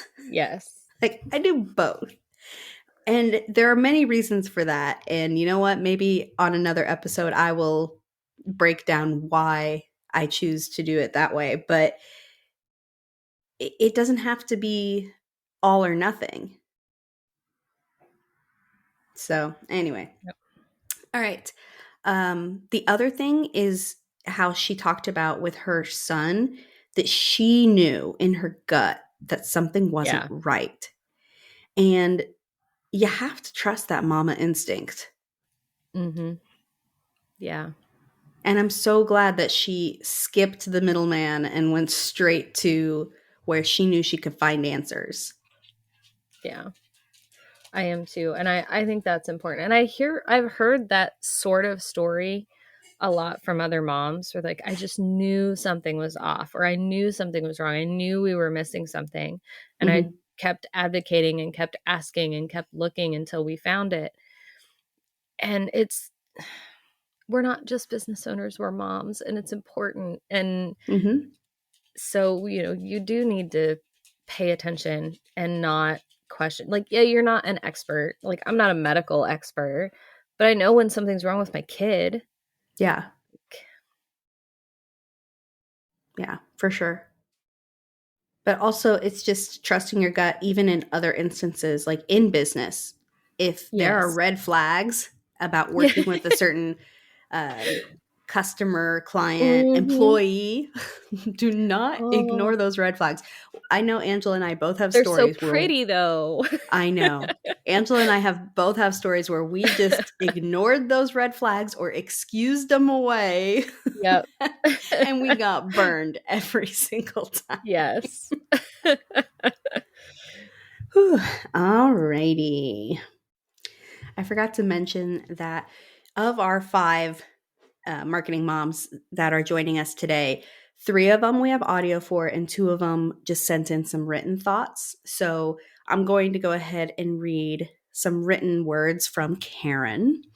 And Karen actually is putting on a workshop, Mayhem to Summer Mastery workshop on May 5th.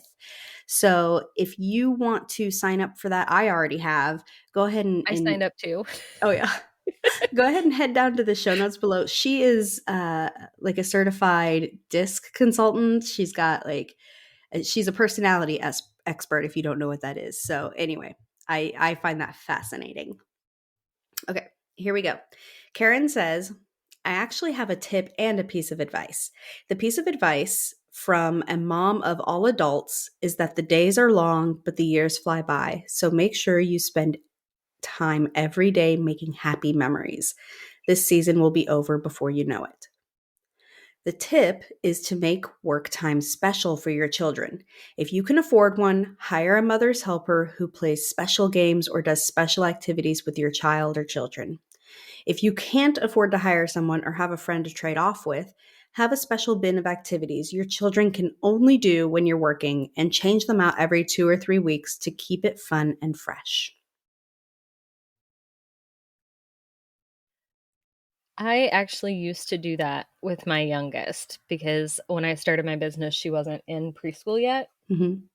And so it was usually like the slime or the Play-Doh, the things that you had to do at the table. I didn't want her wandering around the house with it.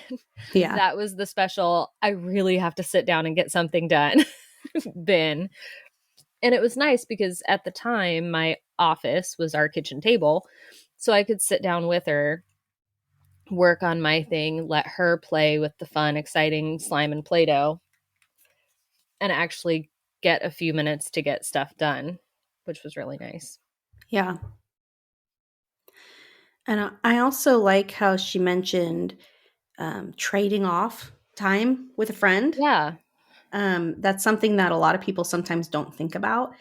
Mm-hmm. And so, even if you have a mom friend who doesn't own their own business, like you could trade off and say, hey, I'll watch your kids so you can go grocery shopping or Right. clean the house or do whatever you want to Or do. take a nap.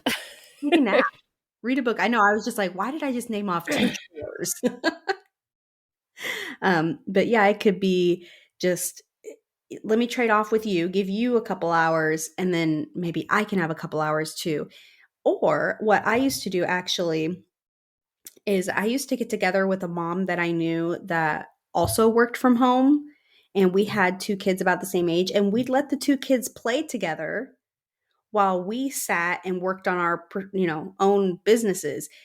We would chat, of course, how can you not? But it was really nice to be able to just sit there, and it was almost like an office, right? Like you get to sit and you get to work with someone even though you're doing your own thing, but the Yeah. kids were occupied because they had each other, and they didn't always have that at home. So Yeah. there are lots of things you could do there. Yeah. The other thing about the years fly by. So make Oh sure my gosh. to make the special happy memories. For me, it's just like, don't forget, it's not about finding time to work, especially when the kids Mm-hmm. are home from school, like in the summer and things like that. Also, find time to spend with them making memories. Yes. Yeah. I will say I hated that saying for a very long time. I mean, I have 3 Yeah. kids that are relatively close together, and I was like, but the days are really long. And I really despised people telling that. I'm like, I get it, but like this is really hard, and it is. I am Mhm. not discounting that. If you feel the same way about that I did, I'm not discounting that. But now my oldest is a teenager, and I'm looking right, and I'm looking at this, and I'm like, oh. Yeah. That's what they meant. Yeah. It's not so much that the years fly by, but it's because you get caught up in all of the really long days Yeah. that I you saw don't this thing. notice. Yeah. I saw this thing on Instagram last night. Yes, I got sucked down the Instagram wormhole laying in bed last night. It happens. It happens. Anyway, I saw this one that was, of course, this perfect little audio over this perfect little video, as they Uh-huh. always are. Yeah. But it was talking about how there's something magical for the first 4 years of a kid's life. And, from 0 to 4, like, you just don't want to miss that magic. And my baby just turned 4. And I was like, oh my gosh, I don't have babies anymore. It hits hard sometimes. Yeah. I was Every like, once in a while, you're ugh. like, my babies aren't babies anymore. I know. You And we're know, going to look at it's a preschool today. And I'm just like, aw. yeah, my baby's like, I'm almost to that point where I don't have my baby at home anymore. So I just want to make sure to spend the extra time when he says, Mommy, will you play trucks with me or dinosaurs? Yes. Yes, I will. Just stop for 10 minutes and do that with you. Yeah. Yeah, that's true. And it is a joke in our family, but it actually did happen. When all of my kids went to kindergarten for the first time, my husband and I put them on the bus. We high-fived each other. We had a little party at the end of the driveway. There was a truck behind the bus. They were cracking up. They thought it was hilarious. We went out and had a celebratory breakfast because we were very excited for the new phase that we were moving into, where the kids were going to be gone. I was going to have, several hours at a time to work on my business, things like that. So it's okay to look forward to some of those things. Mm-hmm. You're But not it a is bad mom really for looking forward to right. It that. is really, yeah. So if you're looking forward to your kid going to kindergarten this fall or whatever, it's cool. I was too. But it's also important to know that there will come a point where you're going to look at it and realize how little time you have left, or how the little kids that you have in your head aren't little anymore. I know. My youngest isn't little anymore. She's, almost double digits. So I Yeah. know. Oog. Yeah. So lots of it, lots of good gold in that advice, Karen. So thank you so much. Oop. All right. Next, we have an audio from Carrie, and Carrie does some coaching. So again, for any of these lovely ladies, if you head on down to the show notes below, you can find out more information on where to find them. So let's hear what Carrie has to say. Hi there.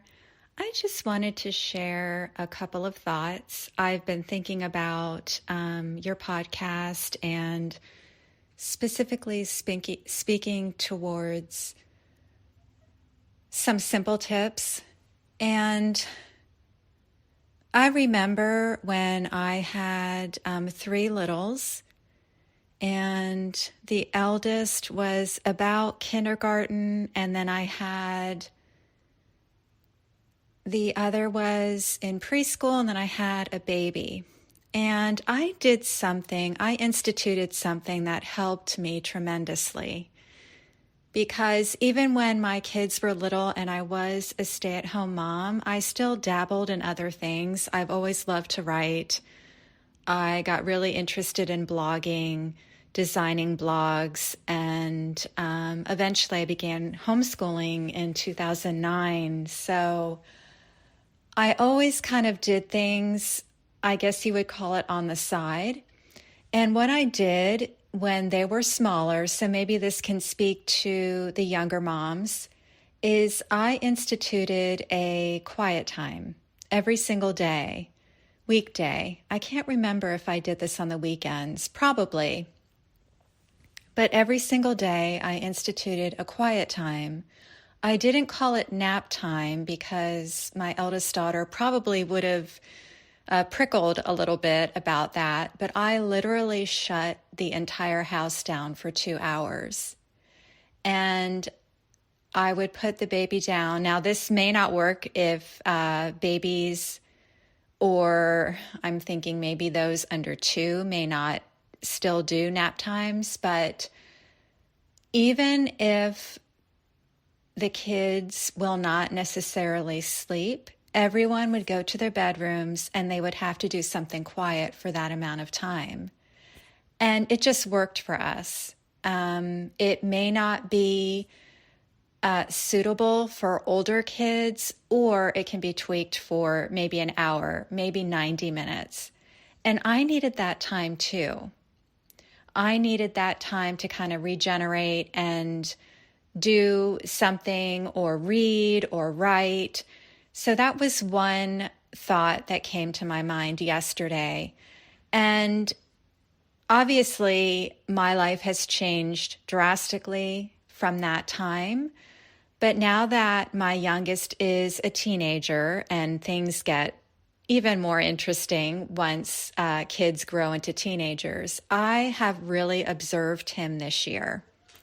And his curriculum is quite rigorous. And he's involved in an extracurricular that takes up a lot of his time. So I've just been throughout this school year observing him and what is changing for him and what is no longer working for him that maybe even worked a couple years ago is not working now. And one of those is he takes it very slow in the mornings. Like he is not ready to do sit down schoolwork anywhere near where I could have started him even in elementary age. He's become very much a slower starter, if that makes sense. So what I do is I take advantage of the slower morning with him, and I use that time for me, for my business. If I want to check up on email, if I want to do some writing for a post, if I want to go and engage in some of my other groups, I work that into the period where he is just starting really slowly. So those were two thoughts that came to my mind, and I just wanted to share them in case I get sidetracked or I forget. But hopefully that might get some more of your own ideas bubbling, and maybe it could help. Okay. Score another one for quiet time. I know. I feel like a lot of people have mentioned quiet time before. Like I know that's common, but that's because it works. Yes. And it can work for older kids. I don't know about implementing it for older kids because my kids have had it since they were little. But I know I've mentioned before that my middle schooler actually asked me a while back, are we going to have quiet time over the summer?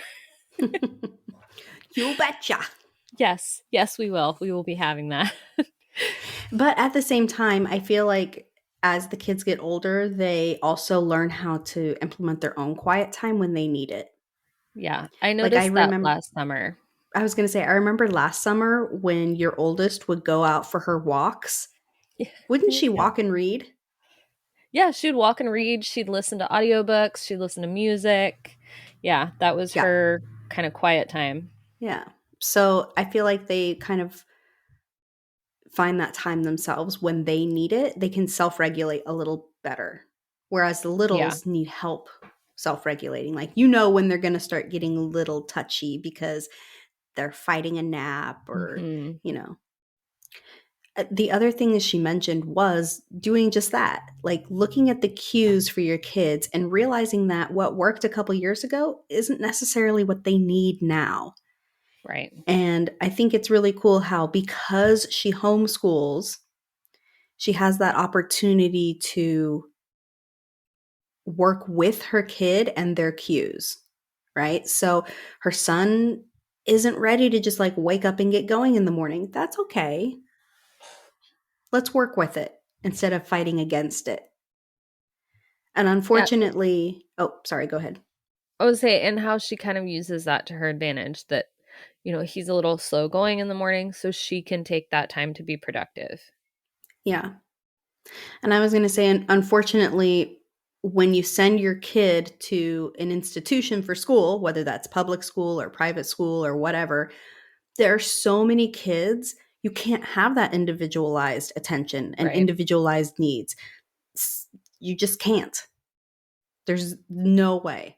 So for the fact that she homeschools and takes advantage of that is, I thought, really cool. But even if you do send your kid to, say, school, an institution, um, I know, Angela, you've mentioned in the past that even your most bubbly kid, sometimes when they get home from school, they just need a little bit of quiet time before you sit down and do homework or even talk to them, ask them about their day. They just want to go straight from the bus to, I just need some time alone.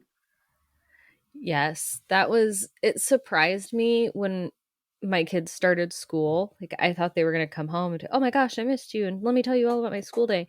But they don't, for the most part. Even my most outgoing, like you said, will usually come in and turn on a show, put on her headphones. She needs a half an hour or so to just be left alone before she's ready to come, even give a hug. Come give a hug, tell me she had a good day.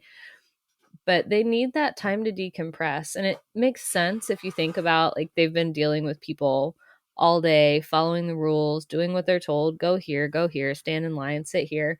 So it makes sense. They need a minute to be ready. But it's Yeah. important to pay attention to your kids. Yeah. So you can pay, yeah.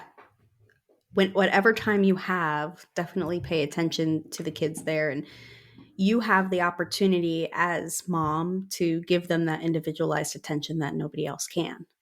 Yeah. So And I will say, as far as quiet time goes, and mhm. like, especially for younger kids or kids that don't nap, my kids didn't nap. Um, Jesse's feelings on daycares aside, I did work in a daycare for quite a while. And I will say they do that in daycares every day, even in the infant rooms. There is a quiet time where the lights get turned off. Now, if there's a kid that's just absolutely not sleeping, they're going to like leave him in there to cry or something. But the kids get used to that routine. And even the little ones that don't sleep are used to kind of laying down and just enjoying and having the quiet, turning on some music, things like that. And it's surprising how young they can get used to having it, especially if it's the same time every day. Yeah. And Angela mentioned my thoughts on daycares. If you don't know, I had a really bad daycare experience, which is one of the reasons why I pulled my kid and I started staying at home. But And anyway. that's fair. I worked in daycares and I still say that's fair. That was a good decision that you made. A couple other things Carrie had actually written a little bit extra. She wanted to mention, per the quiet time I mentioned in my audio, I followed it strictly. I wouldn't even answer the door or the phone.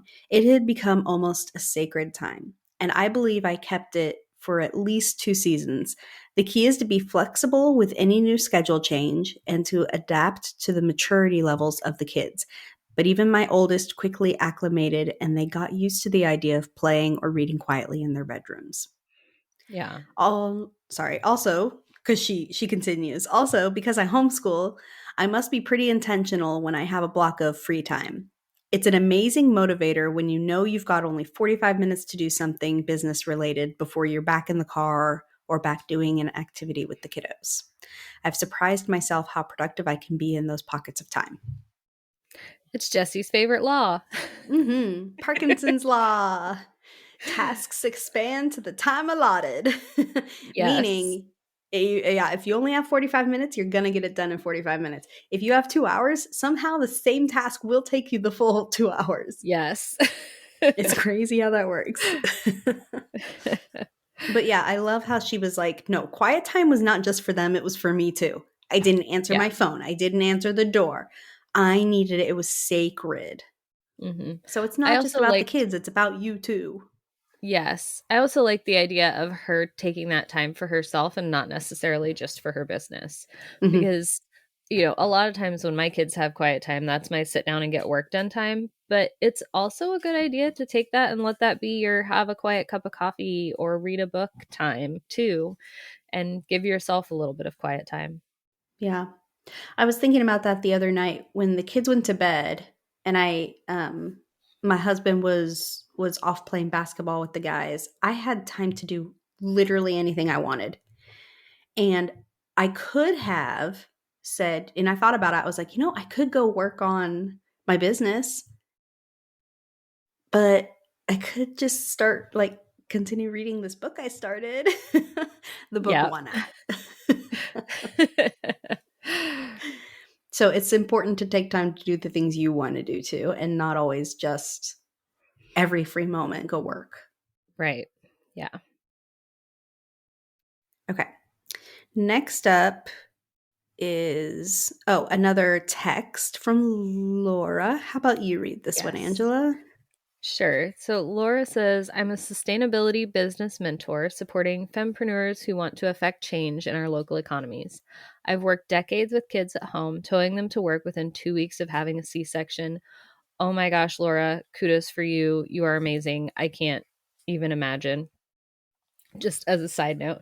Uh, so back to Laura's quote. I have nurse pumped and almost gave birth at work. I could probably talk hours on setting boundaries early with your work. Have a dedicated spot that no one touches, mommy's zone. Respect and trust and building that all with family members. My work was confidential and I needed 120% certainty no one peeked. We started young at birth, so it was easier. Don't leave your work lying around. Make sure to take time to organize your desk for next time. Don't be afraid to multitask. Breastfeed and write a report, bring a swing and a bassinet to work, and bring home remote. Defining yourself as a capable person who happens to have magic powers of growing beings in their belly and taking business by storm and still having dinner on the table. I believe balance is the art of being able to prioritize and reprioritize quickly.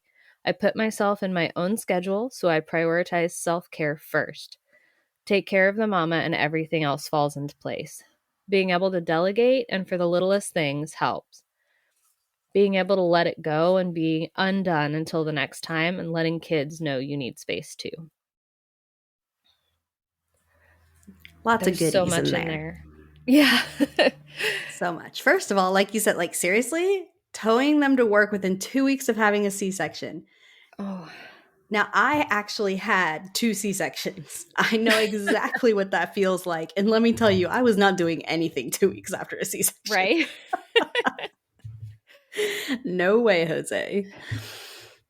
But what I can definitely relate to is the multitasking. And I thought about it because some people will say you should never multitask, and some people swear by multitasking. And it made me realize, guess what? Everybody's different. Yes. And everybody's brain works differently, and you have to do what works best for you. Mm-hmm. I am a multitasker. Pretty sure Angela is too. Yeah. Yep. So it's hard for us to be like, what do you mean I can only focus on one thing at a time? Because I our brains cannot don't work focus that on way. one thing at a time. No. But one thing she mentioned there, and I can definitely relate to, because she said, like, don't be afraid to multitask, breastfeed, and write a report. I know that I've talked about this on the podcast in the past. Like, when I was first starting, when I was still teaching, during my lunch break, I would go into my little closet in my classroom to pump because I was breastfeeding. So I would pump while eating my lunch, while learning how to code. I would watch videos and trainings and stuff on how to code. So I was doing all of that. And I did think to myself as I'm doing that, I would sit there and be like, wow, I am pumping, eating, and watching this training and learning how to code. I can do anything. Yeah. And so multitasking is sometimes a motivator. It is. Sometimes it's interesting. It's fun to see how much you can accomplish at one time. For sure. I like that. I really liked how she mentioned having a space for your work, like mommy's zone. Mm-hmm. And especially for me, my office, my desk is in our living room in a very common area. And so it's been a challenge, but also kind of a mission to teach the kids that the desk stuff is work stuff. Like, it's not, you can't get in there, don't be playing with things, stop moving stuff. For the most part, my kids do great now. I've had a desk in the living room for a few years and they're used to it. Can't keep them out of my pens, but I'll let that one go. It's not a hill I'm willing to die on. They stay out of the rest of the stuff. So, Yeah. uh, so yeah, but it is important to have that space and that boundary. And it's important for them too, because that's teaching them. I talked a little bit about it in my section earlier. It's teaching them how to set those boundaries in their own space. That, like, Mhm. this is my space with my things that I need to take care of, and I need you to not touch Yeah. that. And, setting and other boundaries as well. This is my time, my quiet time. This is my quiet time. I'm doing my thing. And seeing us set those boundaries is a good model for them. I like that. But also just starting off with those boundaries, they come to expect it. Like, it's not a, ooh, what's in that secret space mommy has? Right. No, it's, okay, that's mommy's thing. But guess what? That also means I can set boundaries for myself and Mm-hmm. about maybe some things that are just for me. And just remembering that what we do, what we model, they learn from for themselves as they grow into hopefully capable adults. Yes. Yes. And we also had our quote that we did a whole episode on. Mhm. Balance is the art of being able to prioritize and reprioritize quickly, which I love because Mhm. that is what it is. That's what it is. What it feels like is being able to quickly take in stride Yeah. when things go off the rails and, refocus, reorganize, reprioritize, and move forward. Yeah. And just having that flexibility that you can flip the switch and change priorities on a dime, which is a lot of personalities hate change. They love their schedules. It's really hard to do. But if you just release a little bit and be open to that flexibility, your stress levels will go down. Because with Yes. kids, you never know what's going to happen next. No, no. As a matter of fact, one of mine is homesick today. Um, Hmm. so just kind of goes to show, like, you never really know. You're not in charge of the fevers. Yeah, for sure. Okay. And our last mama here is another Angela. Not our Angela, another Not Angela. me. Another Angela that I love just as much as this one. um, all right. Let's see what she has to say. So my tip for that, not just for like a break, but is having that dedicated space for you and yourself to work and focus on your business, and knowing that it is okay even if it is not inside your home. Like if you need to go to Panera or the library outside of the home to like focus because there is no dedicated space, you're not a bad mom. You're just needing that dedicated space for you and for your brain to like do its magic, um, and not feeling the guilt of being away from the kids. So that's one tip. Another tip that I would share, or I guess a frustration I would share, is a frustration that I think everyone can relate to, is hearing our babies cry, um, and just screaming.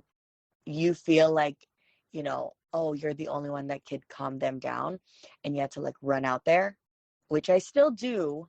But I think that's like one of the reasons why I want to work outside of the house, is because I get easily pulled when I hear them cry or when they want mama. Like I will jump out of my room to be, oh, are you okay? Like, um, another tip I would share for moms working from home with kids is that having a set schedule that everyone knows and understands, um, and not just the people that is in the home, but also the people that you're working with. Like, I am only going to be on Voxer from this time to this time. Like, and knowing that my availability for coaching calls are from only on Wednesdays. Like,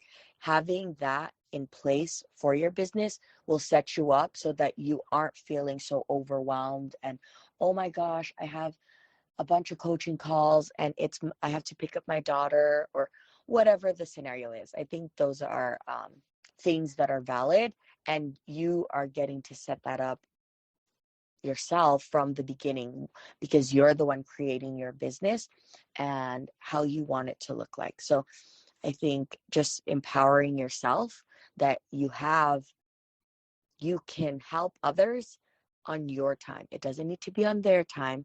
It could be on your time. Righty. I like how she mentioned it's okay if your dedicated space is not at home. Yeah, I like that. It reminds me of like the home is where the heart is type thing, where people are like, home doesn't have to be a space.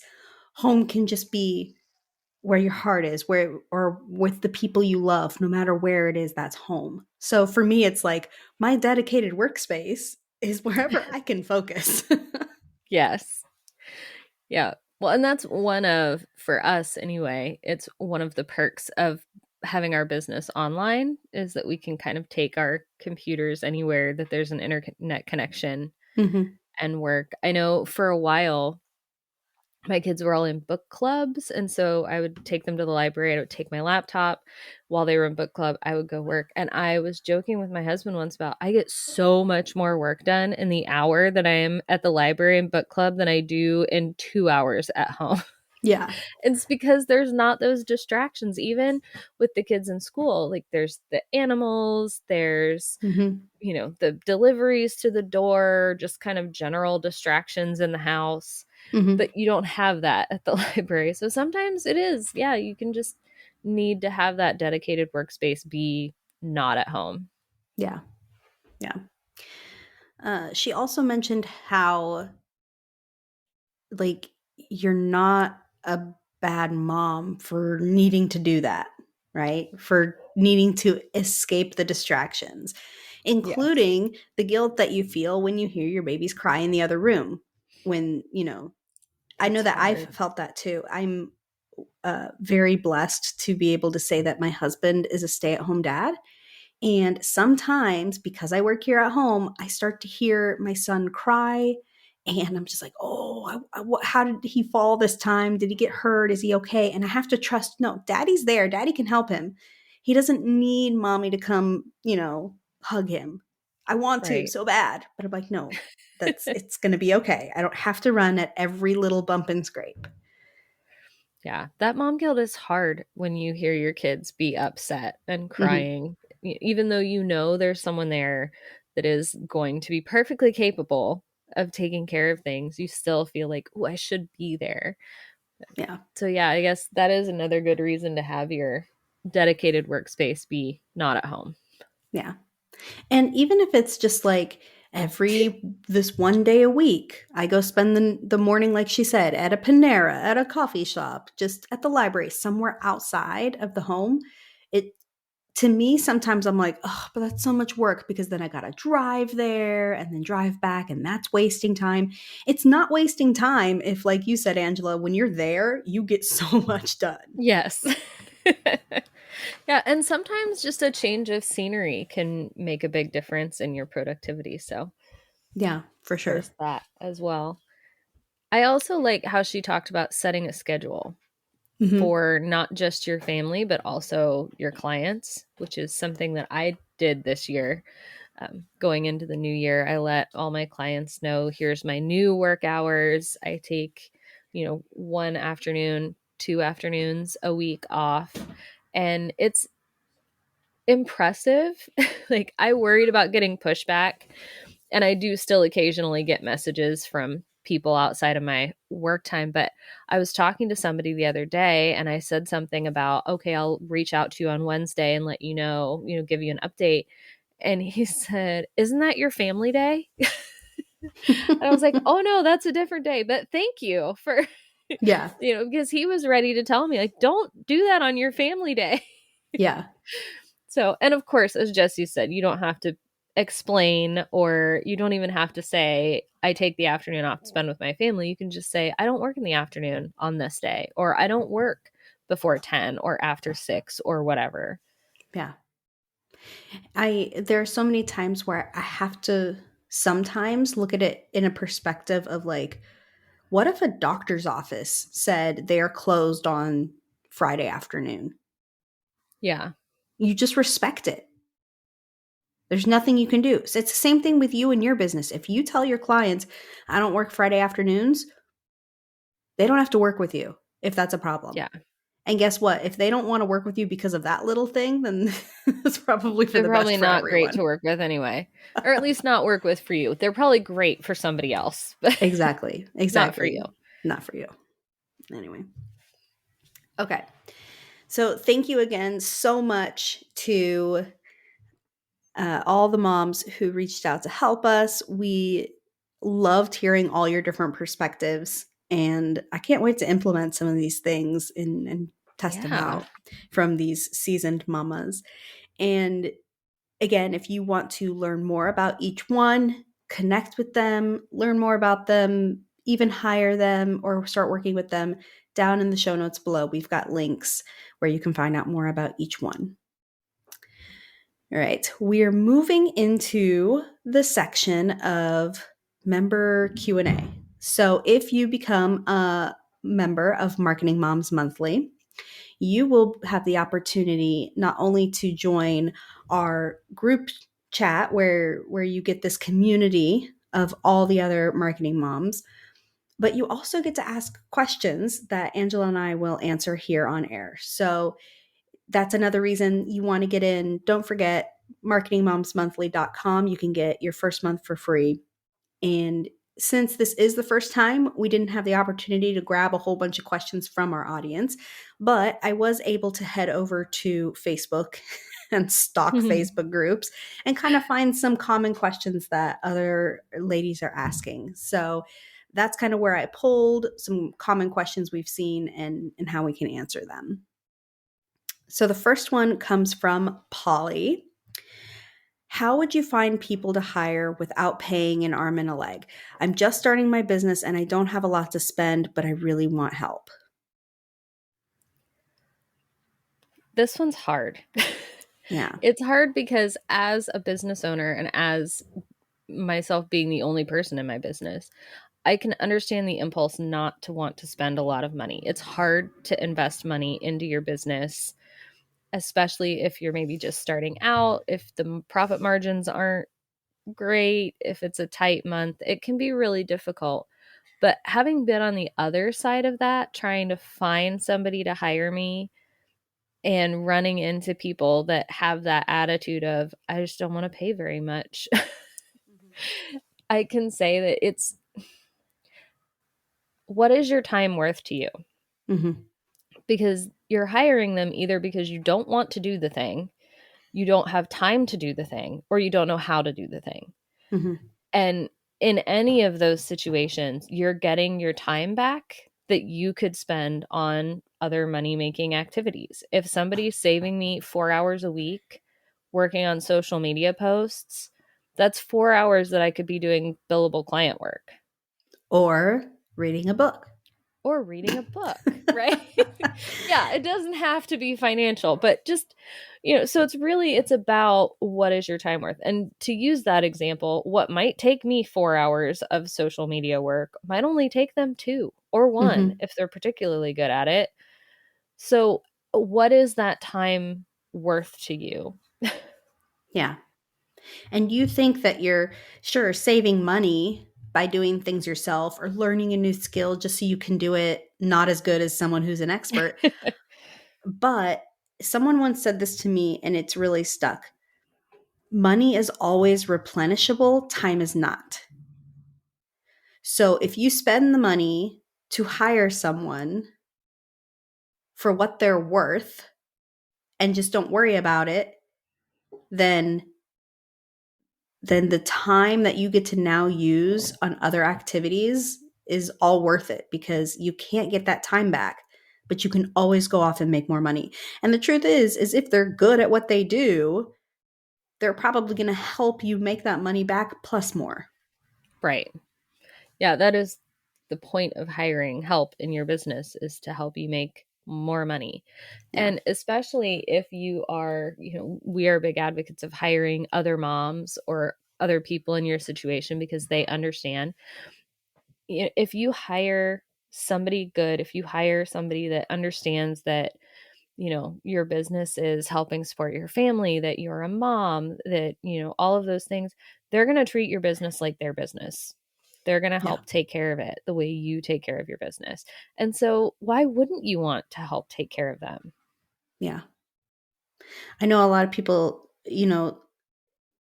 it's hard when you first start your business to enter into the business world and see money differently.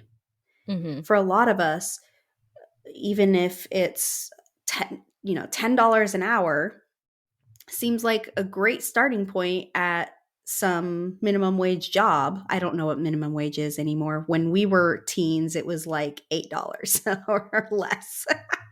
Oh, yeah, I would say definitely less here. Things have changed, but let's Yeah. pretend it's $10. I don't even know anymore. I've been my own business owner for too long. Or had a salaried job that I don't have to work out early. But anyway, so let's say it's $10 an hour. And then you start your own business and you're ready to hire someone, and they say their rate is $20 an hour. And you're like, this doesn't compute. Why am I going to pay you $20 an hour when minimum wage is like 10? I don't get it. And then you realize, you know what? That $10 an hour person, that's not all the business is paying them. Mm-hmm. They also pay for maybe health insurance. And when you do taxes, I know, bad word, taxes. Ew. Half of the tax is paid by the person and half the tax is paid by the employer. So there's more money that the employer is giving you. So yes, that person may make $10 an hour, but the employer is paying a lot more at the end of the day. Whereas the freelancer coming to you asking for $20 an hour or 30 or 40 or 50, Mm-hmm. they have to pay all the taxes themselves. They have to pay their own health insurance and benefits. They have to pay for all the softwares and all the, hardwares, all the items they need for their Right. business. They have to pay themselves because they are not your employee. They are their You're own not business providing owner. those things for them. You're not providing those things for them. So at the end of the day, when you add it all up, you are probably paying the exact same amount for that person as another person is paying an employee $10 an hour, because they Right. pay for all those extras as well that Mm-hmm. you just don't see. Yeah. So I guess put it in perspective of that, of like, you know what?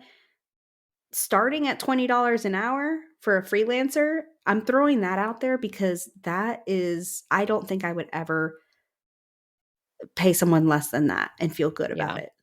Right. Because I've been on that side. I started out as a freelancer, and I know that charging $20 an hour and yet paying for all the things Yes. is pushing it. And if you've ever had to do taxes as like a sole proprietor or a single entity LLC, where you're paying like the big taxes because you're not like a corporation, you know how big a chunk that can be into your, into your money. Yeah. Yeah.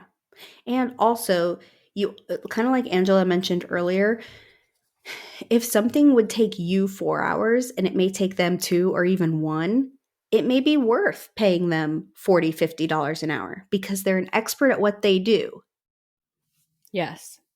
So you're paying for their expertise and you're not questioning it. Yeah. I can say from the other side, like if you are charging something and someone balks at it, like they don't value what you do. Make sure to Yes. work with people who value what you do, and be the other way too. If you're going to hire someone, value what they do. Yes, I've heard a lot of people say, and I had a hard time wrapping my head around it. I still do sometimes. If everybody is saying yes, you're not charging enough. Yeah. Somebody should be saying no. I'm sorry. I feel like I hopped up on this soapbox about this when the original question is, how do you find people to hire without paying an arm and a leg? Oh, yes. I'm not saying to pay an arm and a leg, but I'm saying whatever the going rate is, just pay it. Yeah. Because you can always go make more money. You can't make the time that they're going to save you. Mm-hmm. And as to where to find these people, look into your communities, look into your Facebook groups, ask around, ask for referrals. Referrals are a great way to find help because you already know this person is probably good at what they do. They're probably pretty professional, or somebody wouldn't be recommending them. So you've already got a little bit of that kind of trust going on there. So yeah, referrals, great way. Check Facebook groups if you're in any Slack channels, if you have any like networking business groups, ask in there. um, you can sometimes you even just post on your Facebook, like, does anybody know of whatever. Mm-hmm.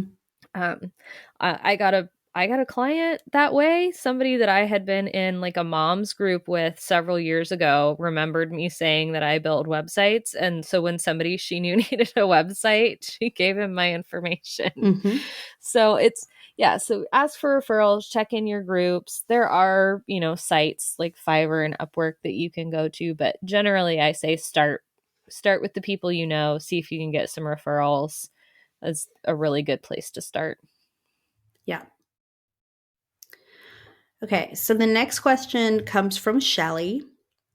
Okay, friends, I need a URL. I feel like not having one is holding me back, but I don't have a lot of money for it. What are my best options?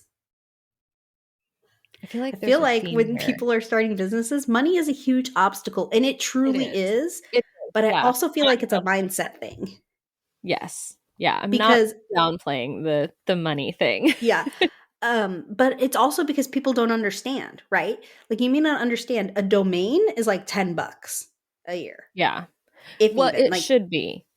It yes, it should should be be. $10. Unless you're Some going for of them like get pretty something really expensive. crazy. Yeah, some of them can get pretty expensive, and I understand if you have jumped on and tried to find a domain and it's like that's going to be $247 a year. Either that company is taking your money for no reason, or it's a very popular domain. Yeah. So try something else. So try another company. There are a lot of places you can go. I usually start with Google and then work my way out from there. I think you have somewhere that you start with. Yeah, I always use Namecheap. Yeah. Which Namecheap typically has coupons, especially for someone getting their first domain. So you might even be able to get your domain for even cheaper. I mean, I've seen down to like $6 a year. Yeah. So the whole domain thing is not going to, like, I need a URL, but I don't have money. That should not be an issue. I'm pretty sure for Yeah. your business, you can pay $10 a year. Yeah. Yes, for sure. And like we said, if you are running into where people are wanting just an exorbitant amount, maybe try a different URL would be Yeah. I know people get their heart set on it, and I do know it becomes a thing. We techies especially tend to hoard URLs like little dragons. And I mean, you guys heard me so at the beginning of this episode. I paused and went and bought one. So yes, we tend to hoard URLs like little tiny dragons, and that can help drive prices up occasionally. But yeah, if you are looking for a domain and you're finding that it is the one you want is too expensive across a couple companies, then you may have to kind of think of something different. Think a little outside the box, tweak it, try a different ending, like instead a co instead of com or whatever, and just kind of go from there. That would be my recommendation. yeah, for sure. Okay, and then, I was looking because I said I got this from a Facebook group. I was looking at what some of the other people were saying, and they mentioned how, are you sure? Like, a lot of people focus on URLs and websites and things like that at the beginning, and that's not really where you should spend your time. And I agree with that. Like, Yes, if do you're too. not selling, Websites, we and I have agree whole with that. episodes on this. Yeah, you need to go focus on selling first before you worry about a website and things in that. Yes. But the truth is that you don't even have to have a full website. You can just have a destination, like one place that excuse me, that URL goes to. In fact, you could set up a Facebook business page for free and then point that URL to redirect to your Facebook business page. Yes. Boom. Like that's like bare minimum. Mm-hmm. At least it's a place that you could send someone that sounds semi-professional. Like, Yes. hey, head over to marketingmoms.co and then it Yeah. would go there. Mm-hmm. And I know when people start out, especially, you get, the marketing coaches and business coaches will say, like, get a domain before it's gone, hurry up and get it. And so it feels really urgent. Mm-hmm. And it, as someone who likes to have domains, I understand that urge, but it's not necessarily as urgent as you feel. If you've come to the point in your business where you're like, I can't go anywhere unless I have a URL or a website, go for it. Make the leap. Like I said, I build websites. I tell people all the time, you don't have to have a website unless, Mm-hmm. you're like trying to sell. Well, I guess you could sell on Amazon. So even then, you don't even have to have a website. But yeah, if you have gotten to the point where you need it, then those would be our recommendations, but also don't necessarily feel like you have to jump on and get a URL on a website just because that's what people are telling you have to do. Right. All right. And our last question comes from Yamila. Hey, boss babes. Anybody have experience with ClickFunnels and can answer some minor questions for me? Thanks. Now, I pulled this one for several reasons. One, ClickFunnels is a buzzword for me because that is the company I work for full time. So part of me wanted to jump in and be like, I work for ClickFunnels. What do you want? Like, what do you want to know? Right. I know everything. But the other thing was that take out ClickFunnels and plug in anything. Anybody Yes. have experience with Shopify? Anybody have experience with MailChimp? Anybody have experience with ClickUp? Anybody have experience with XYZ? You can literally plug in anything. Those are the places, especially if you're a service provider, you want to answer those questions. Yes. And the other key is you want to answer them freely. Yes. So you don't want to be like, I can answer questions for you. DM me and I'll charge you $20 an hour. No, it's, hey, what questions do you have? You answer them and it feels like, wow, I just gave away my expertise for free, but it's not, because not only is that person going to see your answers, other people are going to see your answers. And then the next time somebody is like, man, I really need help with XYZ, I'm going to go search in this Facebook group. Either they remember that post or they search and they find that post and realize, ooh, there's the expert right there. Yep, that's the person I need. I've had that happen quite a bit where I've answered questions and then had people come back, not necessarily right away, sometimes a couple weeks later. This is the Will long reach out. game. Yeah, it's a long game. They'll reach out and say, hey, I saw your post. I saw you answer this. Could you answer something for me? Sure. Give them a quick answer. They come back a little later and go, can you please just help me with this? And be like, absolutely. Absolutely, and then I that can. begins the relationship. So sometimes answering questions for free will lead to paying clients. But if you're a stickler up front, then I think that will rub people the wrong way. So don't be afraid to give away your expertise freely, because it will pay you back in return in the long run. Yeah. And the flip side of that, don't be afraid to ask questions in Facebook. Don't be afraid to say, hey, I have some questions about XYZ. Can someone help me? But when you do that, be prepared to have people flooding your message box or flooding the comments, trying to get you to pay them for help. And I have to be honest, if I needed help with something when I go, I don't ask the question because of that. Instead, I am the person that's searching the keyword. Searches. Me too. I search and then I find other posts from the past and I find the people that answered them, and I then might reach out to them.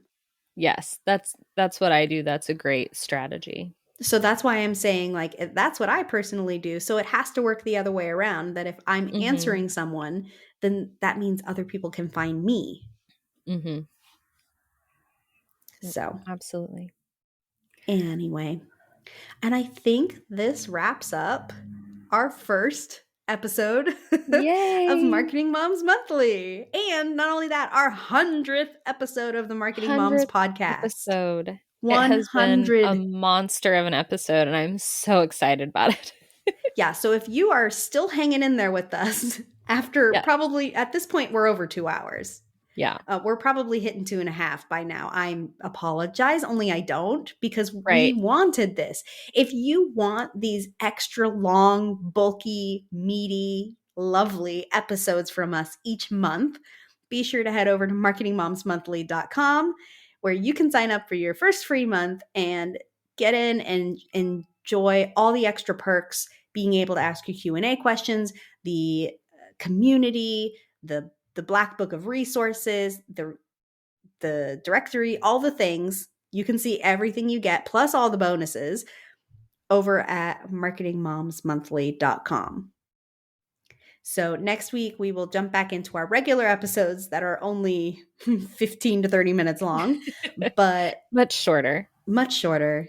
If this is the first time you're joining us, just know this is not normal, but